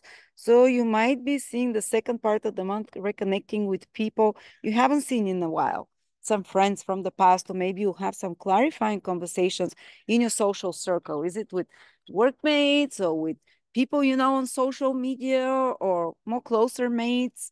Someone from your social environment means other people, clarifying conversation about something. It might be about the project, or it might be about some long-term goal that you have. Make something clear. And Mercury squares Uranus, you might find out something about a friend that's a bit more surprising, shocking, exhilarating, and exciting as well, but it is a square, so it might be a bit disruptive if you're meeting the second part of the month. Some acquaintances, friends, or you have some social occasions. They can be like some wrench thrown in, as they say, some curveball, some that shocks you, information that comes, or interaction that is exciting yet unpredictable in some way. And you might be working first Mercury is retrograde the first 15 days of the month, mostly in your 12th house. So mostly you might notice the first 15 days, this Mercury retrograde might be about revising the past, maybe going back to a foreign country you've been to before, maybe psychologically more introspective period, more reflective space. So continuing or finishing 12 houses to finish something, maybe finding out some secrets, working behind the scenes on something. And then Mercury goes retrograde, continues retrograde from around the exact day into Leo is the 16th, from the middle of the month. And that gets more the social area that's being revised, while the new moon brings new social opportunities for you. The first 15 days in particular, you'll feel it. While from the 15th onwards, it's more like someone from the past, or clarifying relationships with others, or working on some project, long-term project that needs to be redone, that some surprises come up and you need to fix something, to re-examine it in some way. And the 11th house is, of course, your gains and income. You might be doing and decide to do something that will change the situation. So you need to put some extra effort and work and a new plan that you're preparing during this Mercury retrograde. And then from the 24th of August, you already have more and more clarity. Mercury turns direct. You can put this plan into action. And if you've had any kind of disruptions in your social life or friendships, or your long-term goals and plans, if there was some stressful adjustments you had to do, it starts from the end of the month becoming normal, much more smoother, more according to expectations. But the big event this month, Libra, is that Jupiter is square Mars, and especially towards the middle of the month, Jupiter square Saturn, especially towards the middle of the month, Mars joins the square to Jupiter and Saturn. So this can get a bit more heated.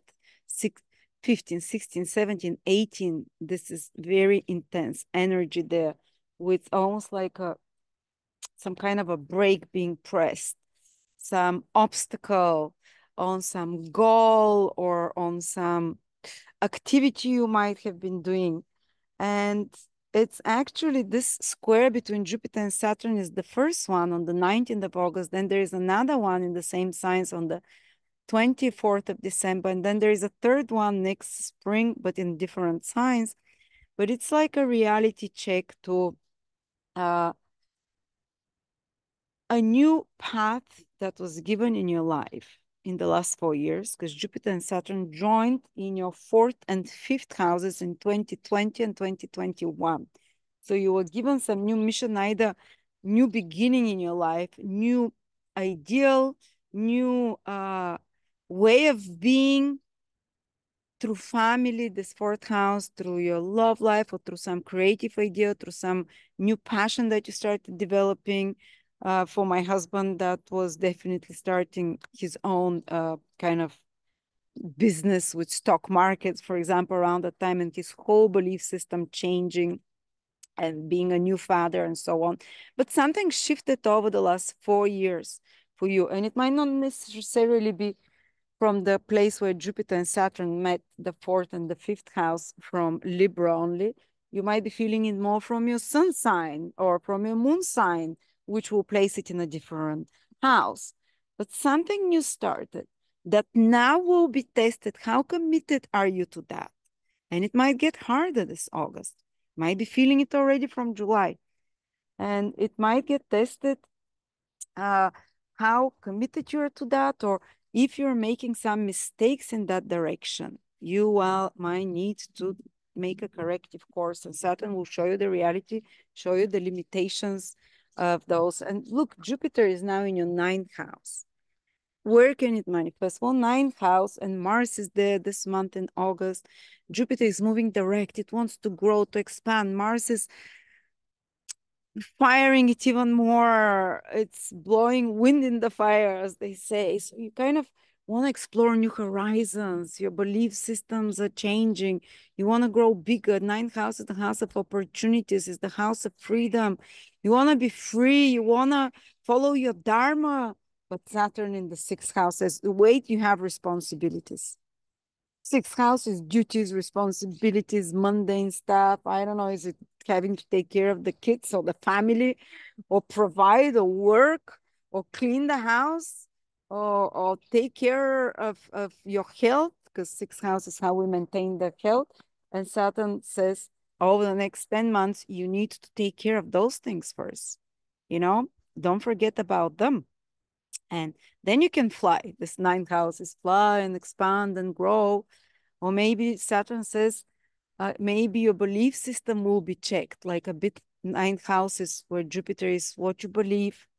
And when you're really convinced in something you believe, no matter what's happening behind you or around you, you can't be taken down. But the moment you start doubting your vision and your beliefs in something, that's called existential crisis. So there's something some Libras might be more susceptible to. Jupiter in the 9th house of beliefs and Saturn squaring it. And You have this big vision for yourself or beliefs, or not about yourself, about the world, about some political party, some hero, some inspirational figure, the ninth house. And then your wings get clipped with Saturn from the ninth house with certain details or the morose realities of betrayal. Sixth house is connected to betrayal of trust sometimes, and it is connected to uh, being some kind of advantage or just responsibilities. So there is this clash where this high ideal in you, Jupiter in the ninth house, and you feel ready to receive the abundance of the universe, to receive unconditionally, to feel like you're powerful now, to believe in yourself, and then Saturn, something happens or something internally that this doubt comes in you. Can I continue? Can I be successful? Or can I really overcome those material obstacles and blockages, or even something connected with my health? And I'm here to tell you, keep up the faith, especially if you really believe this is your direction and this mission. This is just a temporary corrective force to be tested how committed you are to this bigger ideal and goal, or way of being, or morality. And something might appear that makes you want to compromise that morality and those principles. Sometimes it can be out of pain, sometimes it can be some unfair situation, some difficulties of the material life, these old sixth house situations. You might be morally tested about your principles now, but if you persevere despite of that, don't lose heart, keep up the faith. Well, you'd say, what if my faith is that I want humanity dead and that I am here for this grand ideal that we should be just half a billion people, people have different ideals and different forces help them depending what your ideal is. But if you feel that it's truly something you're here for now over the next 15, 16 years at least while the cycle continues, uh, you have to persevere, whether you're evil or no, whether your ideals are ridiculous or no. But there will be some hurdle there, as I said, and Saturn asks you to take care of them as well. And especially be particularly cautious about your health, and take care of those responsibilities, because Saturn will take care of your Jupiter. Saturn is in a sign of Jupiter. Jupiter holds dominion over Saturn. So Saturn, whether he wants or no, will help Jupiter. So there might be, this ninth house is the law, legal system. Sixth house is court cases. If any of you in such a situation, this can be some kind of a pivotal moment or moment that is escalating, and there is this conundrum between the ultimate truth and the law and the process of criticism and fighting, because sixth house is house of fight and accusation as well. So yeah, or you might be accused about your belief systems, Libra. You're flying down your high horse, you see reality, you can start entering conflict with others, accusatory conflict about something you believe in. But again, it does not mean that you'll fail. And sixth house is your work, ninth house is your principles. There might be something going on there that you'll be tested, or you might want to expand the work, but you need to proceed more slowly, be aware of that. In August is very strong, in December, and in between the periods, it's adjustment, All right, Scorpio, sun, moon, or rising. Scorpio, the month starts with a new moon in your 10th house. So it's time to get some new idea. On the 4th of August, this happens, but the whole month after that, there might be like a new direction connected with career for you. Mind you, there's a new moon in your 10th house every year around July, August. So, but sometimes we notice patterns that, for me, the busiest month of the year is when there is new moon in my 10th house from the sun. And that's when I get a lot of ideas. I bring out a lot of new projects. So there might be something that sparks you there, renews your interest in your work, or just new boss can appear, or new interest in your worldly responsibilities, or new direction of some sort. But at the same time, Mercury goes retrograde on the same day as the new moon in Leo. And this new moon in Leo is very auspicious. If a new direction appears in regards to your career this month, Jupiter is sextiling, so it might be very valid. And if it's a new idea for a project or for career opportunity there, take it into consideration. But while Mercury is retrograde till the 24th of August, just prepare about it. Look at it from different, just say if you have some new offer or if you have an idea, write it down, start thinking about it, start examining how it might work, how it will affect your income. Mercury retrograde in your 11th house and your reputation, Mercury retrograde in the 10th house. And then come back to them after the 24th of August or start it then when Mercury turns direct while you have prepared before that. Mercury retrograde periods exactly to prepare. Also, Mercury retrograde, especially the first 15 days while in your 11th house, might reconnect you with friends from before, with people that you haven't been in touch with, or maybe might ask you to re-examine your income, your long-term goals to correct something. If you're working on some big project, for example, is 11th house, whether it's business, big project, or long-term goal or dream of yours, maybe you're coming back to one such project or goal, maybe you're correcting something there, fixing it, improving it, or seeing what doesn't work and reconnecting with others, like-minded people from before that I've known. But there might be something in your schedule that is not always perfect. It's Mercury retrograde and that it needs redoing over, or, it is that energy. The Mercury retrograde goes into your 10th house from around the 15th, 16th, and especially if you're Scorpio, from around 20 till 30 degrees Scorpio. Mercury will square those last 10 degrees of Scorpio. So if you're from 20 degrees Sun, Moon, or Ascendant, Scorpio till 30, now the second part of the month is when can become frustrating because of the square.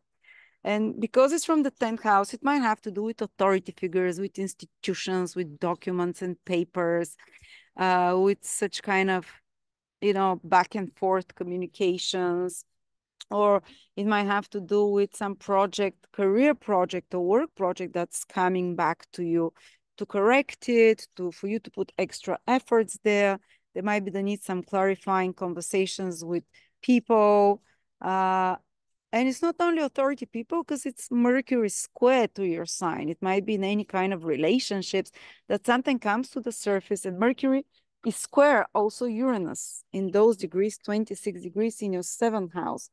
So especially for the last 10 degrees Scorpio, it might be more of a surprise, something that comes out that has been buried or hasn't been discussed and comes out connected to a partnership and relationship in their life, or business partnership or contract that has to be re-examined, corrected, maybe even interrupted, because Uranus can tend to have that energy cut off, or be brutally honest. Let's get it sorted and clear with now, whether it's with your partner or business partner or someone you have a contract with, and then you're like, so now we can be on a clean slate, and Mercury turns direct from the 24th of August. So any kind of such shakeups start improving, or any kind of, you have certain expectations, but something else comes and throws a surprise in your plans, start smoothing out from the end of August, let's be clear, because Mercury will square again.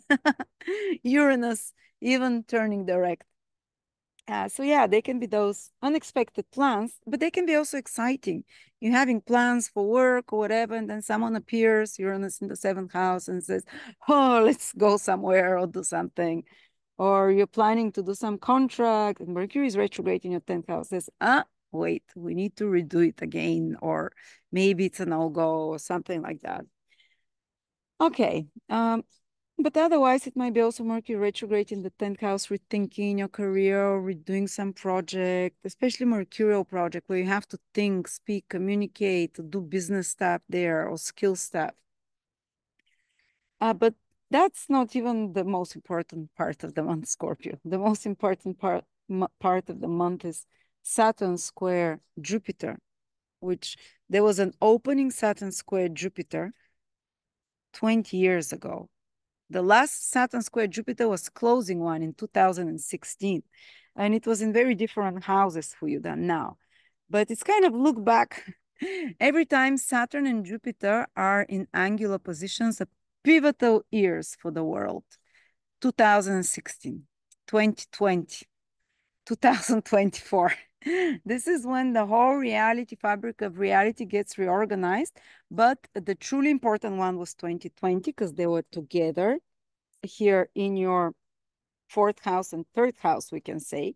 They started a new cycle for you where you're given a new mission in life, a new ideology, a new way of being, a new, for some might be career, for others became parents, for others it might be their whole belief systems shifted. But something happened in the last 4 years with the Jupiter Saturn conjunction that now needs a bit of a correction, re-examining, and testing if you're committed to it or if you're committed to that path overall. And Saturn now is in your fifth house while Jupiter is in your eighth house. These are kind of more houses of values, let's say. And this, so Jupiter in your eighth house wants to expand, to grow, to go ahead. And Mars is there. Mars is you. It's pushing and maybe towards some goal, some ideal. But Saturn from your fifth house says, stop. Have you checked all the correct? Are you doing it, first of all, in a realistic way? So there can be some blockage from some bureaucratic direction, for example, or because of limitations of the educational or realizations of fifth house rules intelligence. You might feel, am I intelligent enough to do that? Am I intelligent enough to, or do I have the self-confidence? This is another word for the fifth house where Saturn is, to for this goal, to achieve this goal, or to expand in that direction.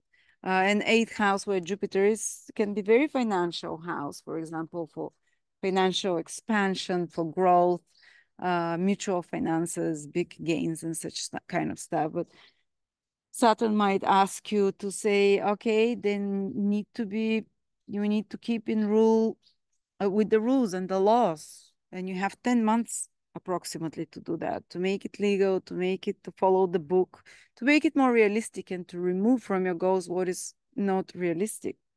Also, Jupiter in the eighth house with Mars wants to bond deeply on a deep emotional, physical level, wants to merge everything, whether it's your finances with another or your physical fluids and body or your souls. And Saturn from the fifth house says you have to learn to put boundaries how you express your love. These are two houses that are very much connected to bonding. Fifth house is to fall in love. Eighth house is to this merging. It's the house of, creating conception and so on. The merging of the couple into one.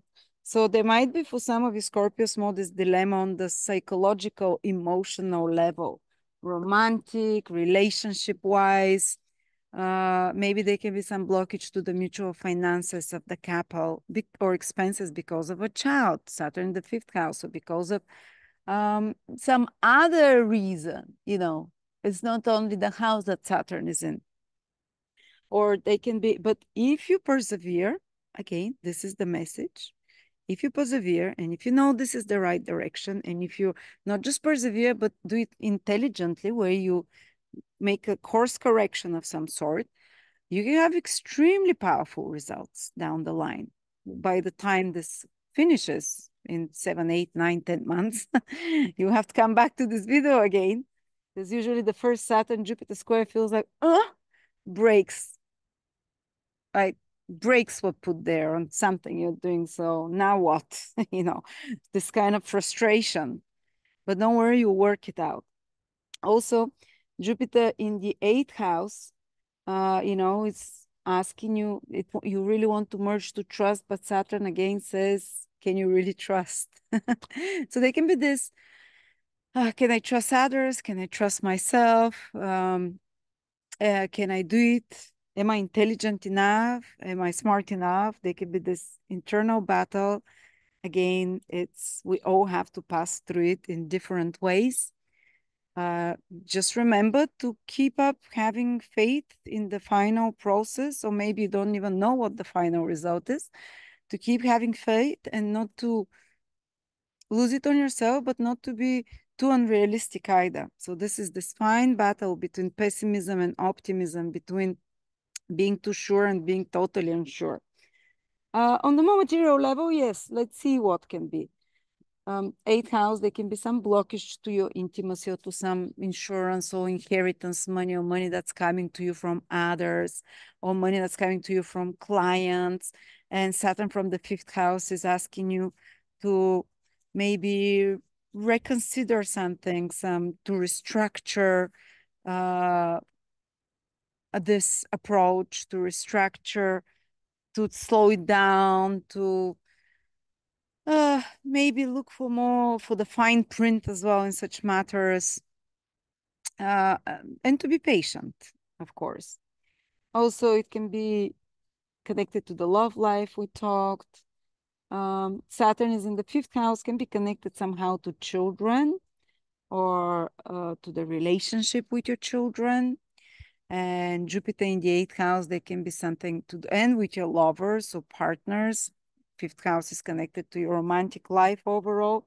And Jupiter in your eighth house can be maybe helping you recognize where these problems are coming from on a deep psychological level, because the Jupiter brings knowledge and understanding. The eighth house is your deep traumas, obsessions, and such kind of unprocessed emotions or deeply buried emotions. So that can help you resolve some of the Saturn issue side of the issues, whether it's romantic heartbreak, whether it's romantic like stagnation, or whether it's stagnation with your sense of luck, because fifth house is one of the luck houses. So stagnation with your creative projects or business project, because fifth house is if you have your own business, can be like working hard but getting slow results. So try and help it through Jupiter in the eighth house by some rigorous, in-depth self-observation, even help from others is the eighth house, the resources of others, psychological, emotional sometimes, and psychology, and even through the study of astrology, you can now help with some of the Saturn issues in your fifth house. But yeah, remember that financial growth, especially because fifth and eighth houses, they're connected. Fifth house is speculative gains and business and so on. Eighth houses, mutual finances and resources, and those of others, the resources of others, they can be a bit of a reconstruction period, something to be corrected, to be looked at with more attention and with more focus. Now, Sagittarius, Sun, Moon, or Rising, August 2024. Well, it's a fiery month, so you're going to start feeling increase of energy from the beginning of the month. There is a new moon on the 4th of August in another fiery sign in Leo. And many Sagittarius feel that when the sun is in Leo and the new moon, especially after the new moon in Leo, they feel more inspired, more positive, and that's definitely the house of faith, of inspiration, of life force, connecting more aligned to your higher self. This is the house of Sagittarius after all. And those higher principles of Sagittarius, morality get activated again, high-minded pursuits, new goals, new inspirations can come towards you, especially the first 15 days of the month. Because after that, from the 16th, Mercury moves back into Leo and is retrograde there, pretty much till the end of the month, till the 24th. So, and then it still stays in your ninth house. After that, you might be re-examining some of your existing beliefs already, maybe revisiting. And the sun, the new moon in the ninth house is good time to travel. But after the 15th, maybe the first half, you can travel to new places. The second half, maybe a place that you've already been to or you wanted to go, but something happened and you couldn't go. Also, you can reconnect with faraway friends from faraway places. Ninth house, far away.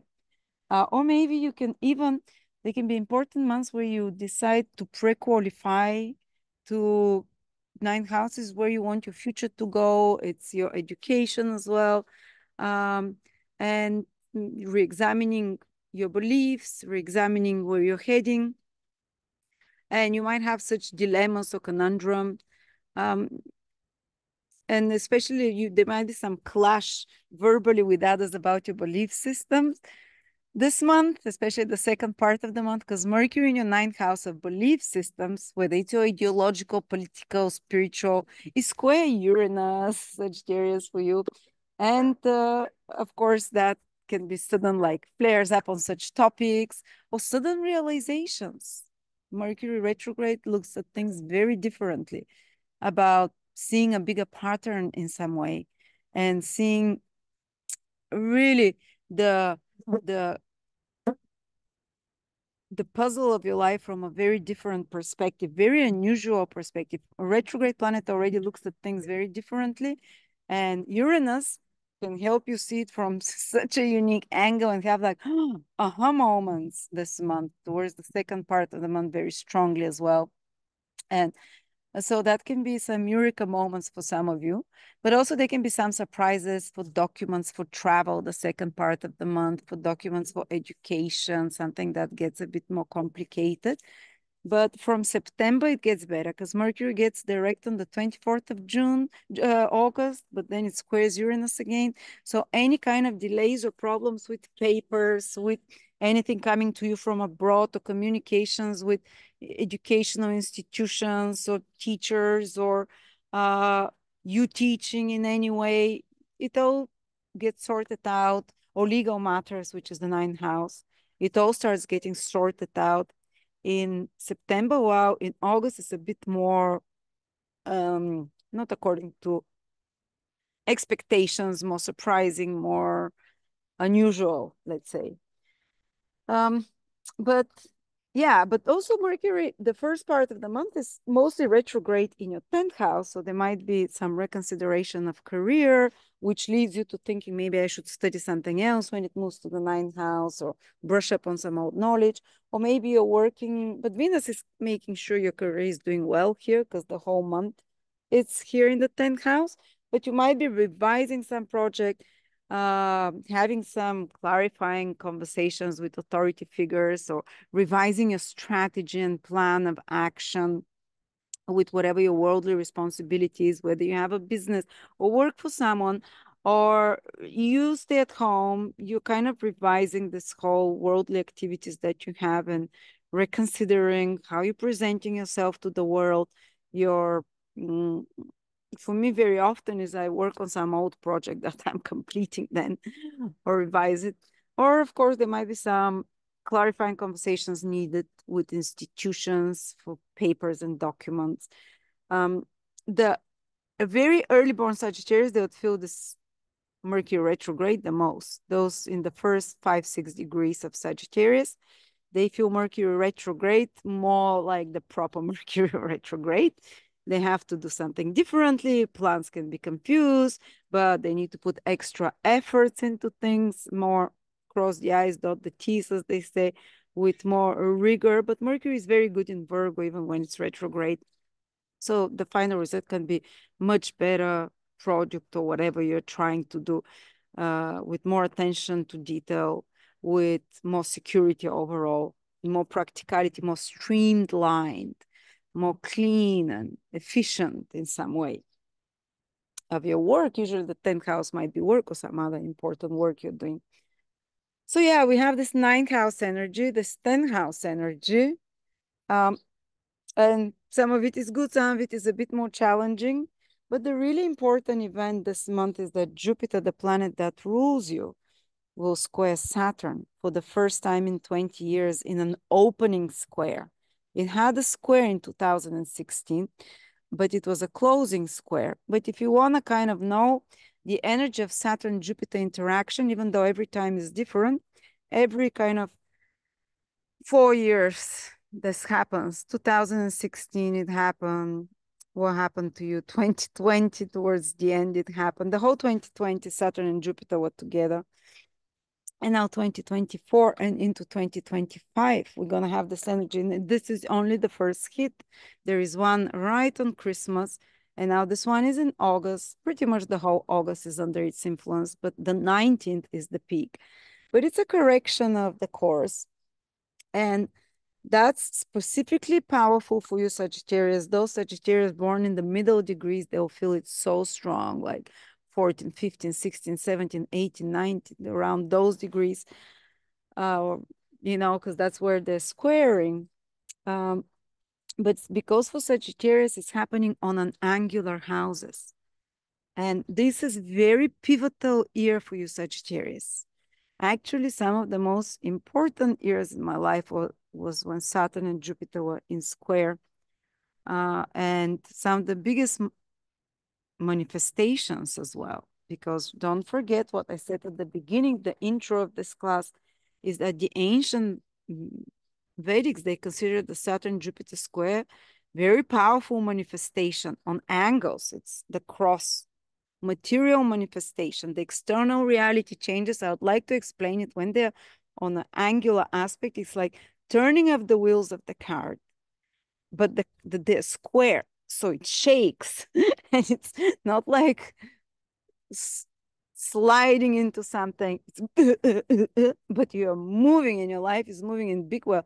It's like the wheel of fortune is swinging now. But it's probably sometime in the last 4 years since Jupiter and Saturn joined together, approximately in your third and second house. You were given sometime in the last 4 years, you started something new, that new ideology, new ideals, new way of seeing the world, which is Jupiterian in energy, and something old finished. And now you're being checked how dedicated you are to this path.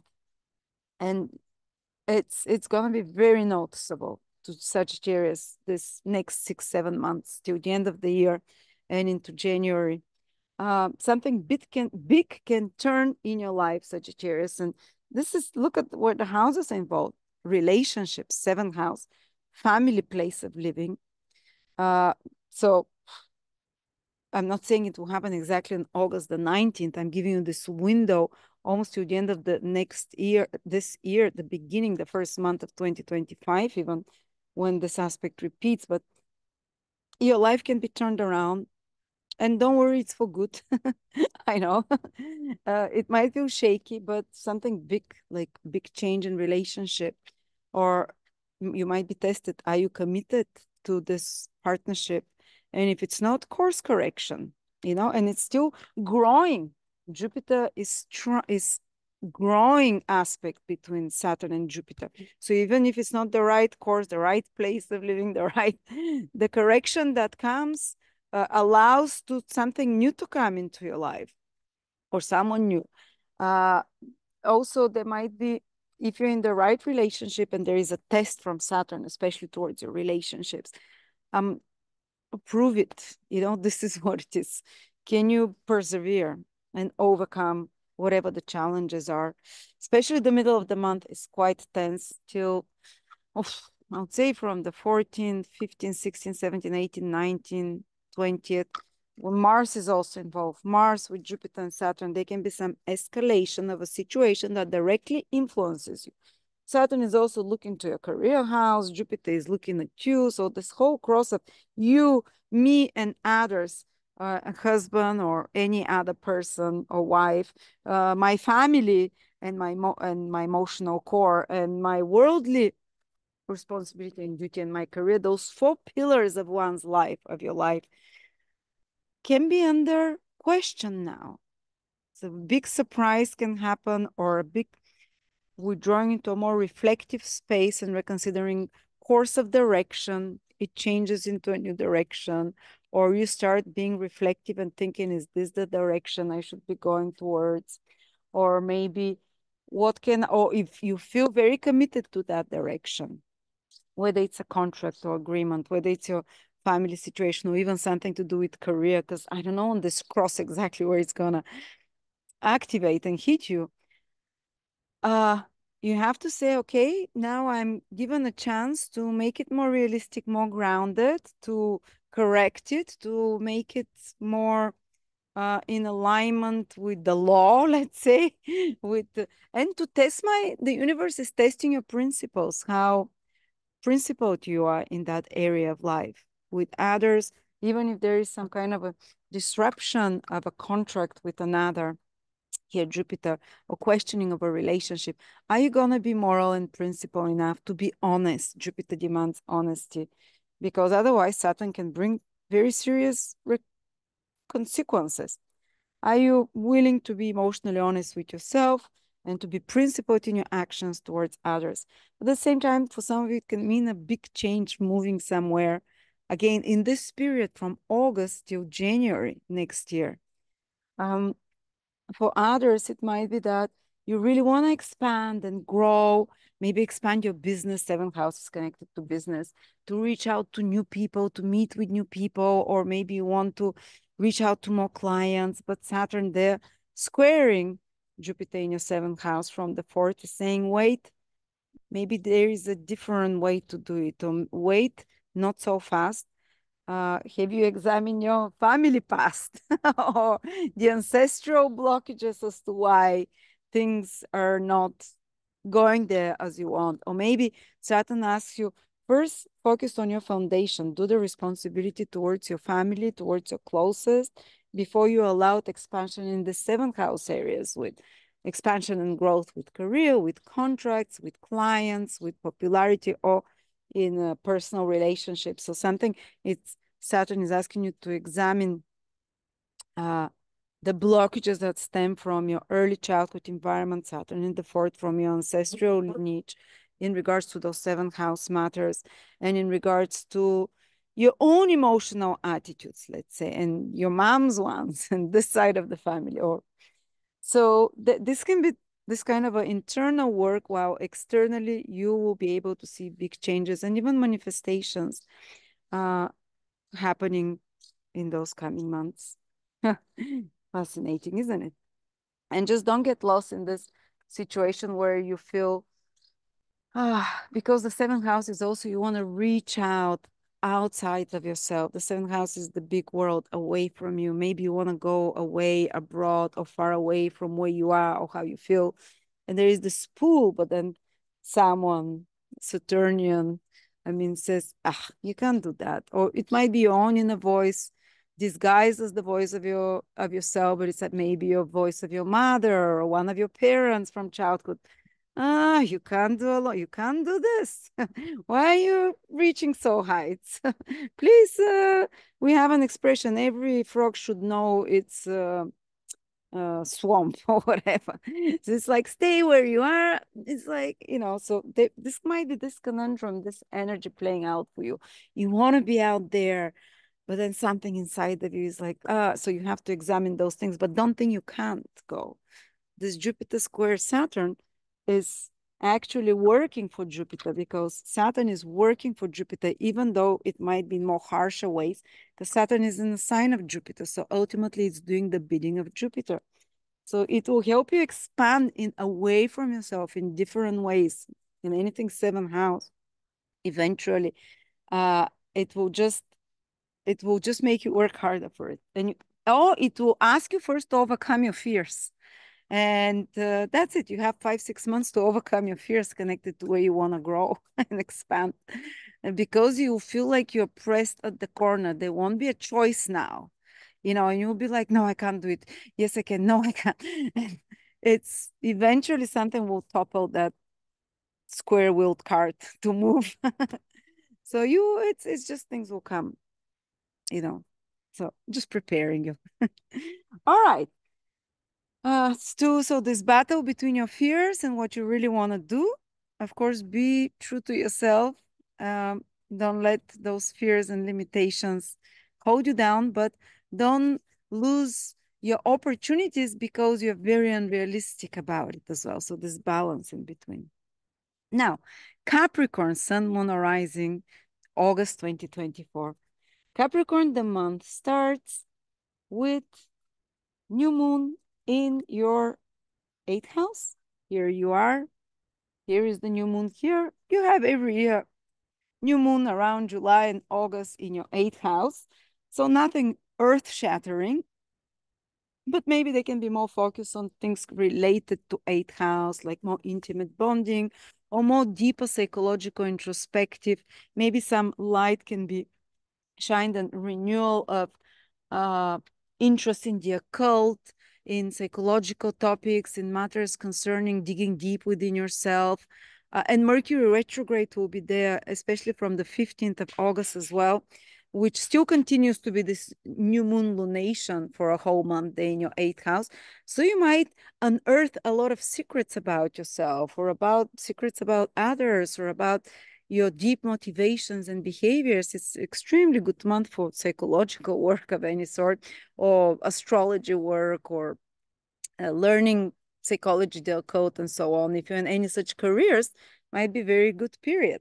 Or it might be period where you're more involved with other people's resources and finances, your partner's resources, the money coming from your clients, something to do with inheritances, taxes, insurances, such kind of stuff, you know. But sometimes it's not for me. It's always about astrology and the occult and conspiracies and research that I do when the eighth house is activated. But Mercury going there, the second part of the the month, it's not time for risky financial ventures, especially if they're connected to stock market, especially if they're connected to your mutual funds. I don't know if you've put somewhere in pension fund, hedge fund, or with your partner's finances in some way, business or personal partner. There might be the need to rebudget something, reorganize something, or do a different plan in regards to finances in some way.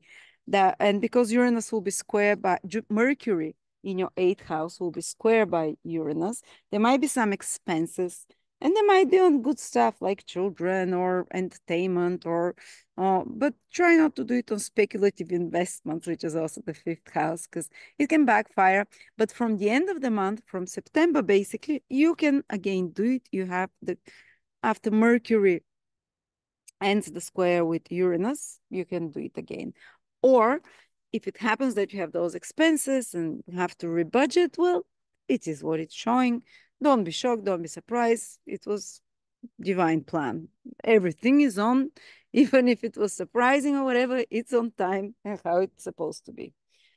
But Mercury is also retrograde partly in your ninth house, the first 15 days of the month. So I'm going backwards now, which is helpful for you. I mean, it's making trine, uh, especially the first 5-6 degrees Capricorn born, the early born Capricorns, Mercury retrograde, but in a trine to them.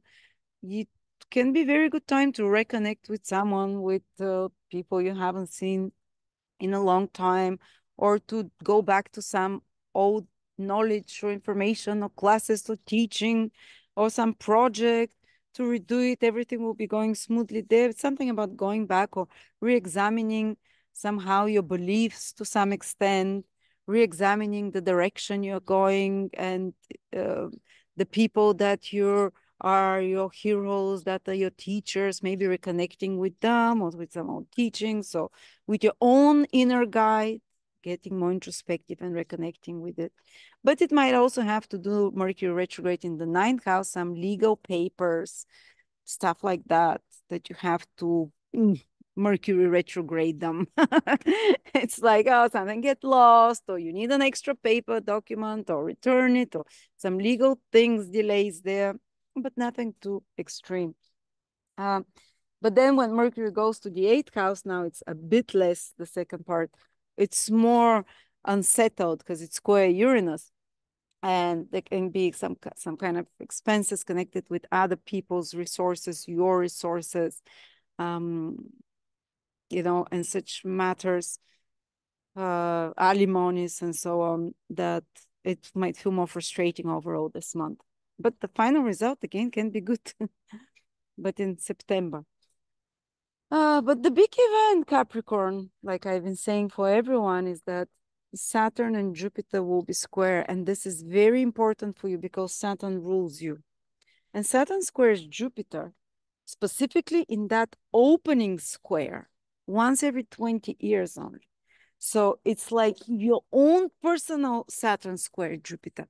Your Saturn, 4 years ago in 2020, you joined Jupiter, your Saturn, for a new cycle, brand new cycle, which happened actually in Capricorn and also in the first degrees of Aquarius. But most of the time, Saturn and Jupiter in 2021 pretty much started the cycle in your sign. So something that started for you in a big way over the last 4 years, now it's coming to a pivotal decision point for you. A fork or a correction time, or kind of a test how committed you are to this new path that you started. It might be a new path of marriage you started, a new path of healthy living. You might be a new path of saving the world, a new ideal and ways of seeing the world, because this is what Jupiter is. You are renewed with those new ideals, with those new beginnings. And now you are gonna doubt them and test them. Am I good enough, or can I really do it? But because you're Saturn, don't worry, I think you'll be the one feeling it the easiest. But Saturn is specifically squaring Jupiter. Something keeps biting me. Saturn is in your third house, and Jupiter is in your sixth house. So it's very much about your thinking. It might not even necessarily manifest in some way externally for you. It might be more like this play in August, and especially very strong in December 2025. In your mind, Saturn in the third house, your internal narrative. Am I good enough? And Jupiter in the sixth house. Oh, yes, I can do it. I have the skills. Saturn in the third house. No, I don't have the skills. So it's this time of 6 months while Saturn is square Jupiter twice. It's almost like time to find your voice and to start to find your belief again. By being practical, you are practical. You are Capricorn. Not, but even Capricorns, I know some Capricorns that they can be so practical in the small things and in the big things. Like, they've worked hard and saved everything for 20 years and pennies, and then they go and invest all their money they give them to someone, or they do something stupid. So you can't say, oh, Capricorns are always practical. So you need to now be careful, because Jupiter is the planet affecting your planet Saturn with in your third house of thinking. Not to at moments be over optimistic or unrealistic. You're naturally realistic, but then you might Jupiter, because it's the main influence for most other people, will be the opposite. They'll be like doubting themselves. They would be like, I have to commit and carry on despite the challenges. For you, it might be like a reality check. Are you grounded? Maybe you're not seeing things realistically a little bit. But thankfully, Jupiter is, well, it's in the sixth house, missing details. So that's as well. But there is this need for the next 6 months to really cross your I's and dot your T's, or the opposite, cross your T's and dot your I's, to be careful with details. Both Jupiter and Saturn are in Mercury houses. Mercury houses are about being careful of documents, of papers, of more administrative, bureaucratic work of any sort. You might have to put extra work there as well. But of course, it doesn't mean it's not going to be successful. Not at all. As I said, Jupiter on angle from you, it's here to take you to the next level. So if you were first here and Jupiter now is here from you, so it wants to break you out on the top level. It's turning, till now you're both on the ground like that, the first cycle, and now Jupiter is the first, wants to start climbing up finally. Till now it was like that, new beginnings. And now it wants to start climbing up. So it's just to be more careful in those 6-month period, pretty much till February, let's say. And then there'll be another Saturn square Jupiter, but in different signs. So it might be a little bit more, and that's towards the spring. So let's give it to the spring of 2025, basically. that yes, you can grow, but slowly, which is okay with you normally. You can't press the pedal too much. And you have to use the Saturnian hat of common sense and check every detail. Saturn in the third house of, be very to the law, follow the rules, do it in a legal way, whatever you're trying to grow, whatever you're trying to create in your life, without thinking and rushing that things should happen overnight and quickly, because it's not going to.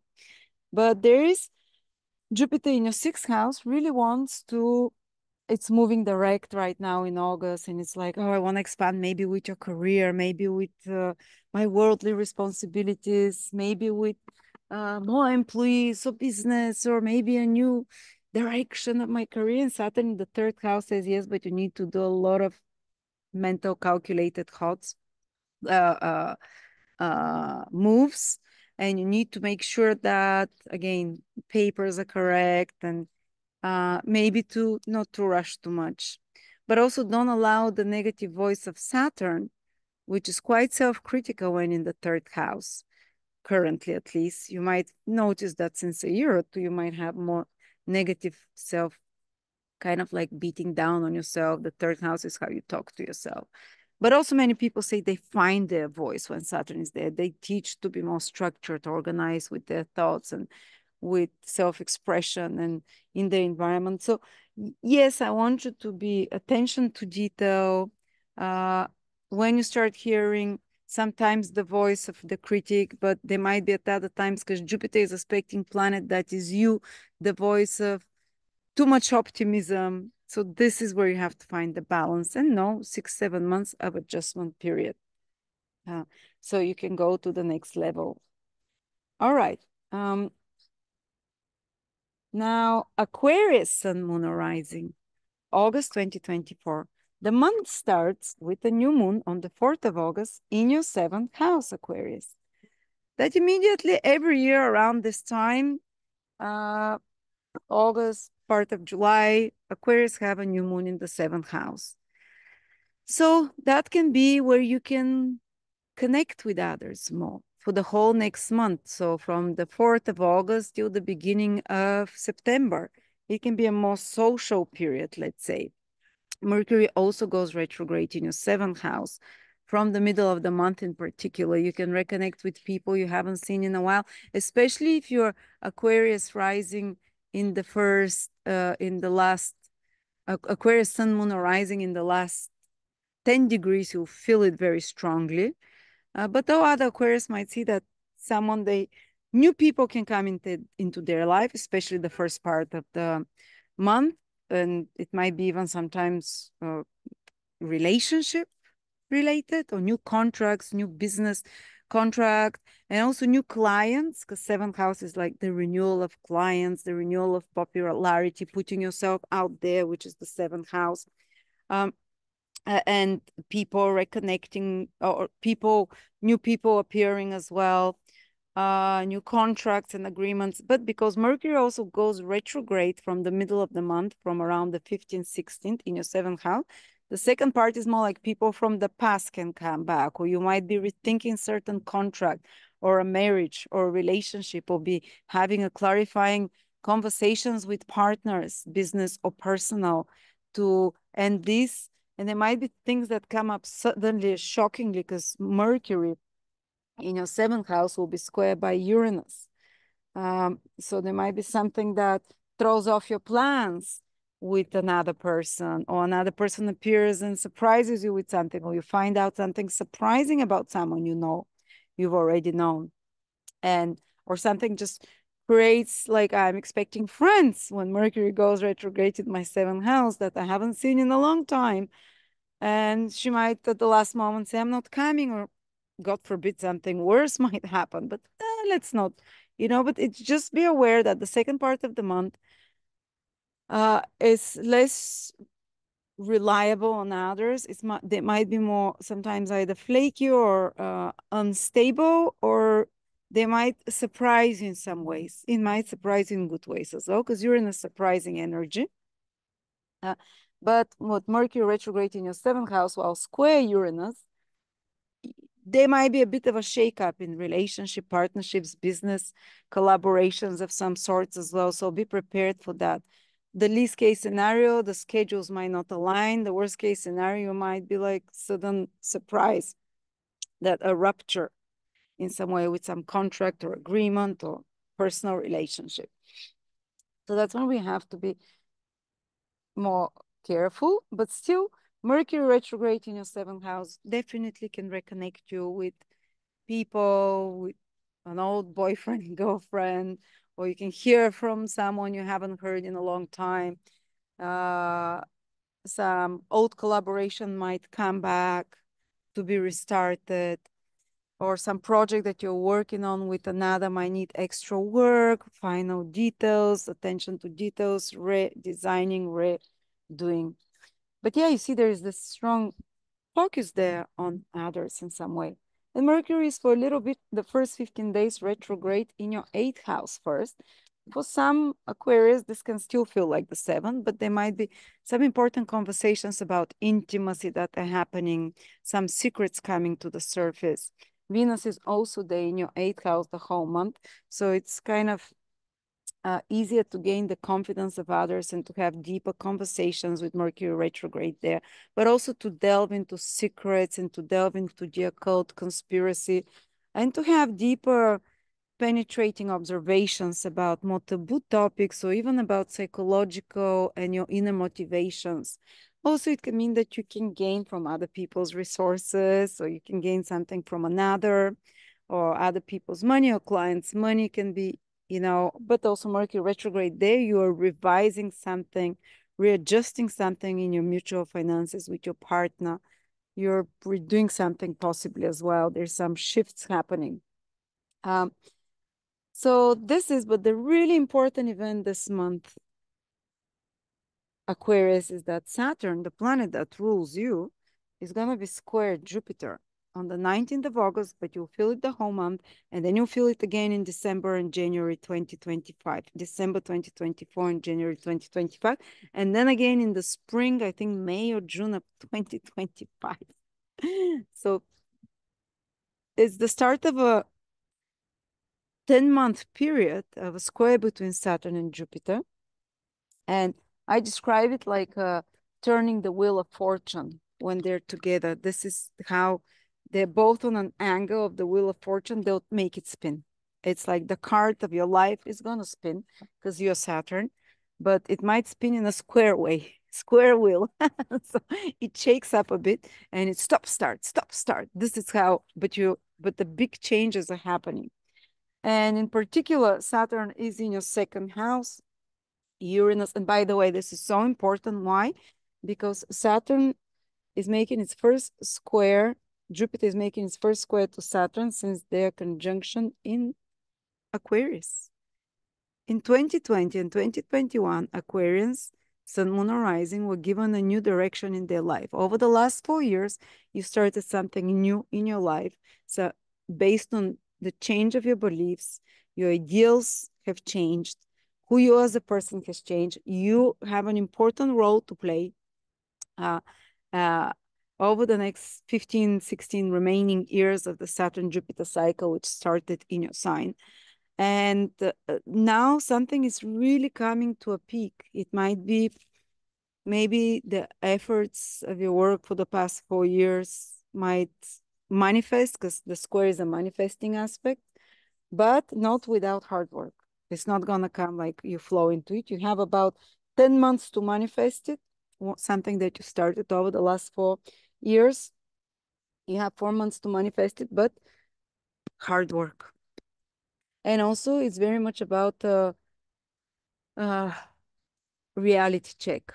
And it's all these changes that are happening. They're directly connected to you because the conjunction happened in your sign and in the role you have to play in the world. And in who you've changed how you see the world over the last 4 years. And your Aquarius, I know, has, because of this conjunction there. But now the test comes how committed you are to this new path that you started sometime in the last 4 years. And it might be financial test for some of you, 11th house, the square is happening, where you're rethinking your finances, where you're rethinking how to be more, oh, damn, I hope I don't have to do that, but uh, self-fulfilling prophecy, I don't know. Reorganizing, seeing what is not working, curtailing, downsizing. Because Jupiter, sorry, it's not in your 11th. Jupiter is here. So Saturn is in your second of finances. Jupiter is in your fifth house, which is another one of financial houses, speculative investments or business. So Jupiter here in your fifth house might be making some of you want to do something very fifth housey. So what can it be? Oh, I want to expand, grow, have children. But Saturn from the second might say, oh, there's no finances for that. Or are you sure? And then might start making you doubt. Or I want to be in love, Jupiter in the fifth house. It's moving direct. It's with Mars. Mars puts fire on it, wants it even more. I want to have fun. I want to be in love. And Saturn in the second house says, are you sure you can trust others? Are you sure you're lovable enough?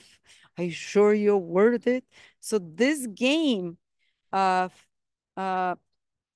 push and pull between faith and doubt is possible. And because you're Saturn as well, sometimes you might see things too romantically while Jupiter is squaring Saturn, too like optimistically. So it's good also to be grounded. Don't go in either of the extremes. And remember, when you start talking too down on yourself or too like, I don't know, I'm born with Saturn and Jupiter, so I'm always like, oh, it's amazing, it's happening. Oh no, I can never do it. I'm constantly for everything like that. So I'm so familiar with this energy. It's just, but every time it comes, I'm always, oh. So there'll be a lot of people around you feeling disheartened and then being uplifted. And then again, during the next few months, starting in August, but there might be something that most specifically happens connected either to finances or to your values that is changing how you're gonna eat, what you eat, your tastes, your food that is changing in a big way. So, oh, the other thing, Jupiter in the fifth house might want to, oh, I want to start my own business. Fifth house is I have an original idea, like I've been working on it for 5 years.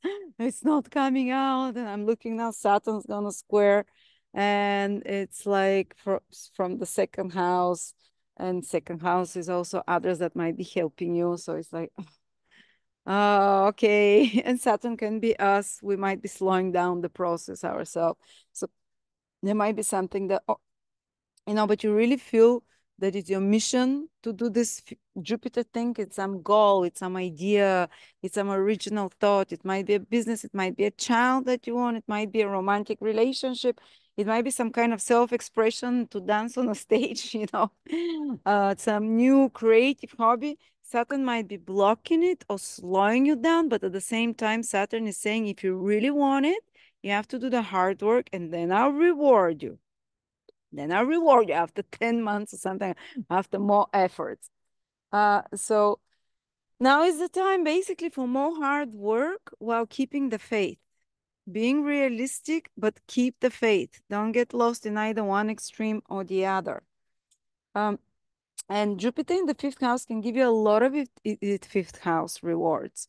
But again, it might be a 8 to 9 month process. It might reward you with a very stable romantic relationship. It might, even if initially there is some blockage on the romantic scene, some drying out of the love potential, or some tests there with the romantic partner, Saturn square planet in the fifth house, some kind of doubt, or Jupiter can reward you with a hobby that you turn into, or speculative investment that turns into big, you've invested something in XRP and it turns into millions. It can do that, but it's going to be stop-start process, stop-start. So don't lose the hope. The more you have the hope, but at the same time you're patient, the better the final results can be. And of course, be a bit financially more conservative, because especially now in August and December, because Saturn in the second house demands this from you, but Jupiter will square it. So you might have some expenses. They might be on children, they might be on holidays. Since Saturn has been in the second and Jupiter in the fifth, I've spent more than ever on fifth house things, on children, on enjoying restaurants, holidays. And Saturn is like, don't spend, don't spend. And Jupiter, eh. So I've been feeling this push and pull game all the time. So you just know if financially, if there's some big investment you want to do in August, maybe hold it off till a bit later. If possibly hold it off till the next year even. But at the same time, if you really check everything correctly and wisely and think it out well, then this investment can pay out later on. It's just I can't make guarantees now that you go all in and without effort, it gives you a great return.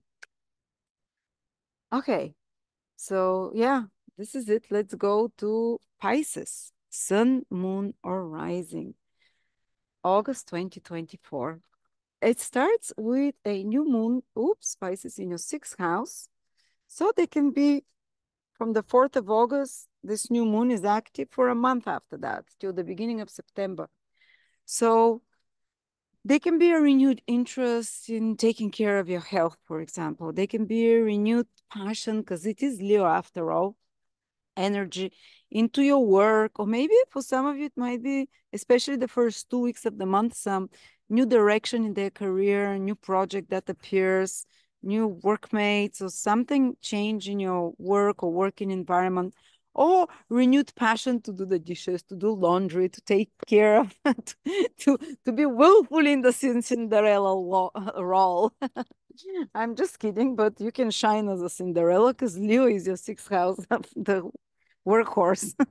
Sorry, I'm just being silly after 4 hours of talking. I'm just my mind again. I'm more channeling when I get to Pisces. But also they can be, renewed interest in health, food, exercise, this kind of matters as well. Especially the first, and it's good with the new moon in your sixth house. These are the things you should be doing. I hope it doesn't activate a health problem because it's after activation in the sixth. But it's this new moon is sextile Jupiter, so I see it more on the positive side for you Pisces. There is no negative aspect to the new moon in Leo. It's sextile Jupiter, so you can even get support somehow in those endeavors of yours. You might start doing it with your family, those new exercise routine or smoothie routine or sun gazing or sun eating routine, whatever it is, something to do with your health. It's good for you. Actually, for Pisces, sun gazing is very good because Leo is in the sixth house. Anyway, um, or some new work project can come, as we said, talked about that. And it's good, take it. Take it, Jupiter is sextile. This new moon, it can bring opportunities in some way. But more the second part of the month, again, the sixth house themes are activated, but now by Mercury retrograde. So you still are focused here, but more like in a more introspective mode after the 15th, 16th, revising, is this the best diet? Maybe I should swap, those fruits are not affecting me well, or maybe those prescription drugs from the doctor, maybe I should get a second opinion. Maybe it's not as good, or maybe I should start adding weightlifting or something, like in those lines. Or maybe a project starts getting a bit more complicated if it's connected to your work, which is the other meaning of the sixth house, employment, works, duties. Or maybe you have scheduled second part of the month, you're going to be doing this. Good luck. Mercury retrograde in your sixth house, square Uranus. Your schedule, especially the second part of the month, might be turned upside down. So whatever it is, whether it's like, I'm cleaning the house today or I'm doing this work or whatever, just be more open to unexpected developments, the second part, and to be more flexible in that area. Also with work projects and all of those things, all these themes of work,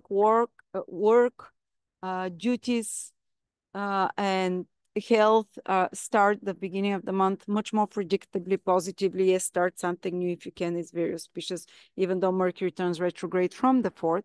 But the second part of the month, Mercury moves in that same house, square Uranus. So there might be some surprising news coming around that time, and so on. But the really important event this month, oh yes, But the first part of the month, Mercury is retrograde from the 4th of August till the 15th in your 7th house. Now, you're gonna feel this one, especially Pisces that are born in the first 5-6 degrees of Pisces. So a lot of Pisces might feel it, but especially the early born Pisces for sure, because Mercury is directly opposite you. It goes retrograde at 4 degrees in Pisces. Give it 3 orbs, 7 from 0 to 7 degree in Pisces. The first 15 days of the month of August can be very Mercury retrograde for you, you know, especially through the 7th house. Someone you haven't seen for a while comes up, but Mercury meets Venus here when it turns retrograde. So maybe someone you loved before reappears to have closure or to come back. Or maybe a loved person, just a friend or whatever. You connect with them, you have a good, warm exchange. Or maybe you and your partner have some clarifying conversations about your relationship. Something important can happen in the life of your partner around that time, especially for early born Pisces, as I said. Some important decision can be taken.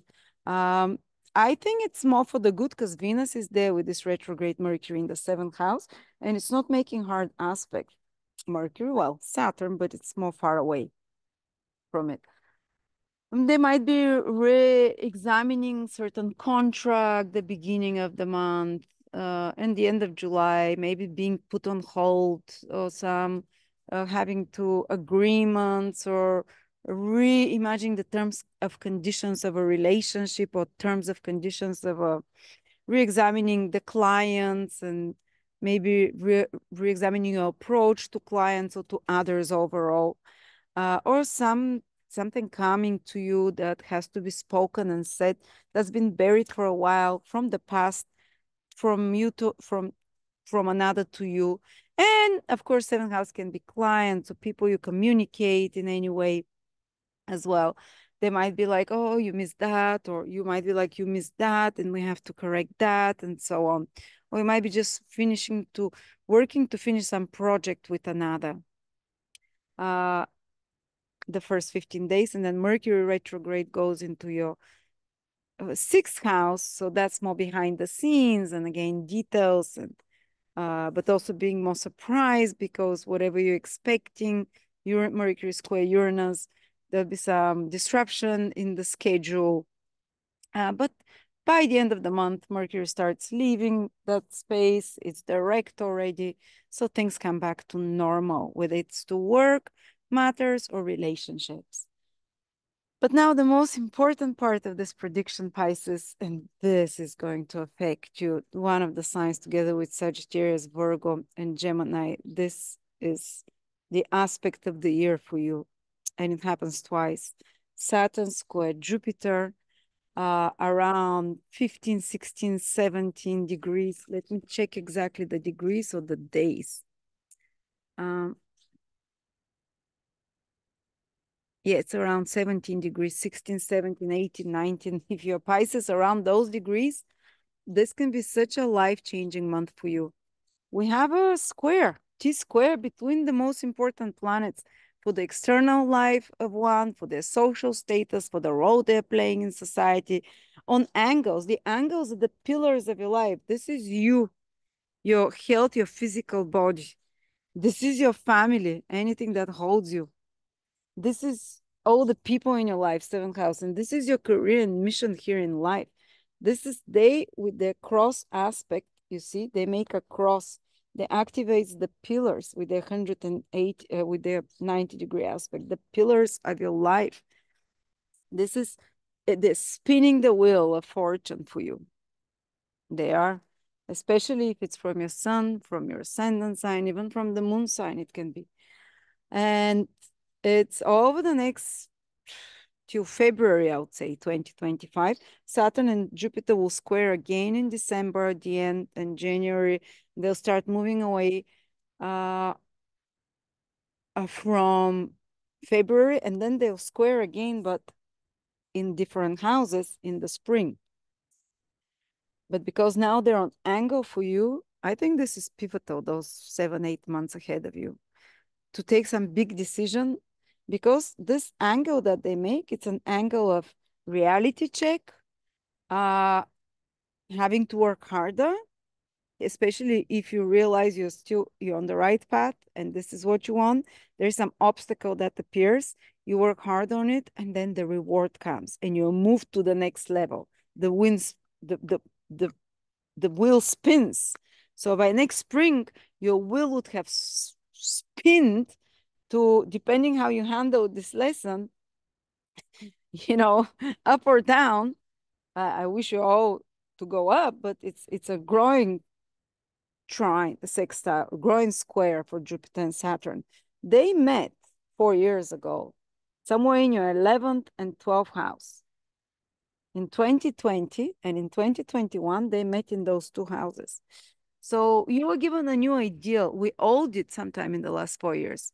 A new ideal, a new direction in life, a new path, this is what Jupiter is, a new belief system. And for you, a new role for humanity for the next 20 years. And for you, because it happened in your 11th house, this Jupiter Saturn joining 11th and 12th houses, for you, you have like a more global importance for the world. These are very global, universal houses, not just for your own personal interest.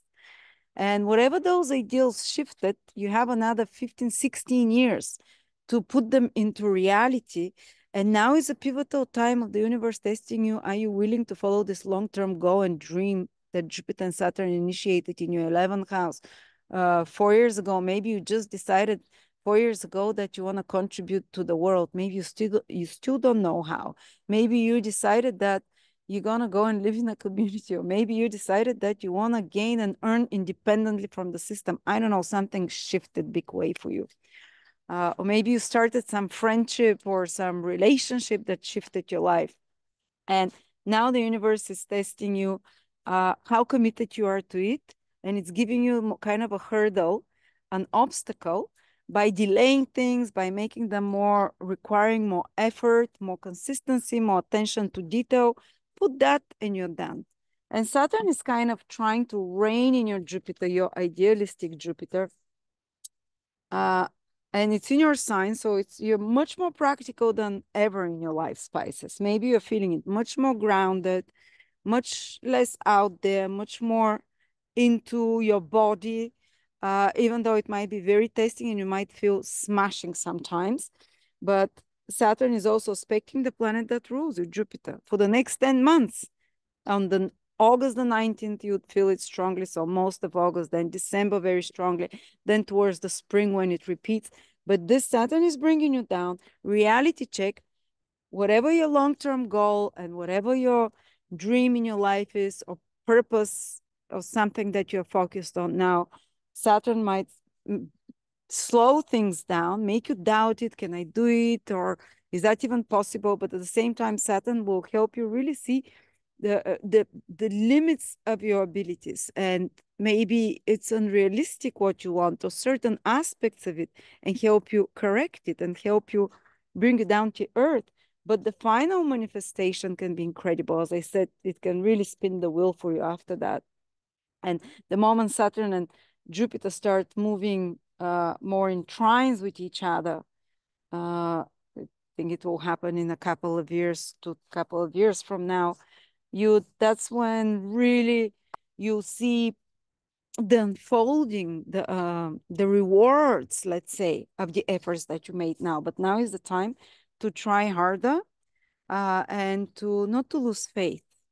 Keep that, but also to be realistic. And some of the biggest changes might be connected to your appearance, to your health, to your physical body as well, to your, I know, like Victor, he's Pisces. He made the biggest, Pisces rising, the biggest change of his appearance. He's so committed now. You need this commitment.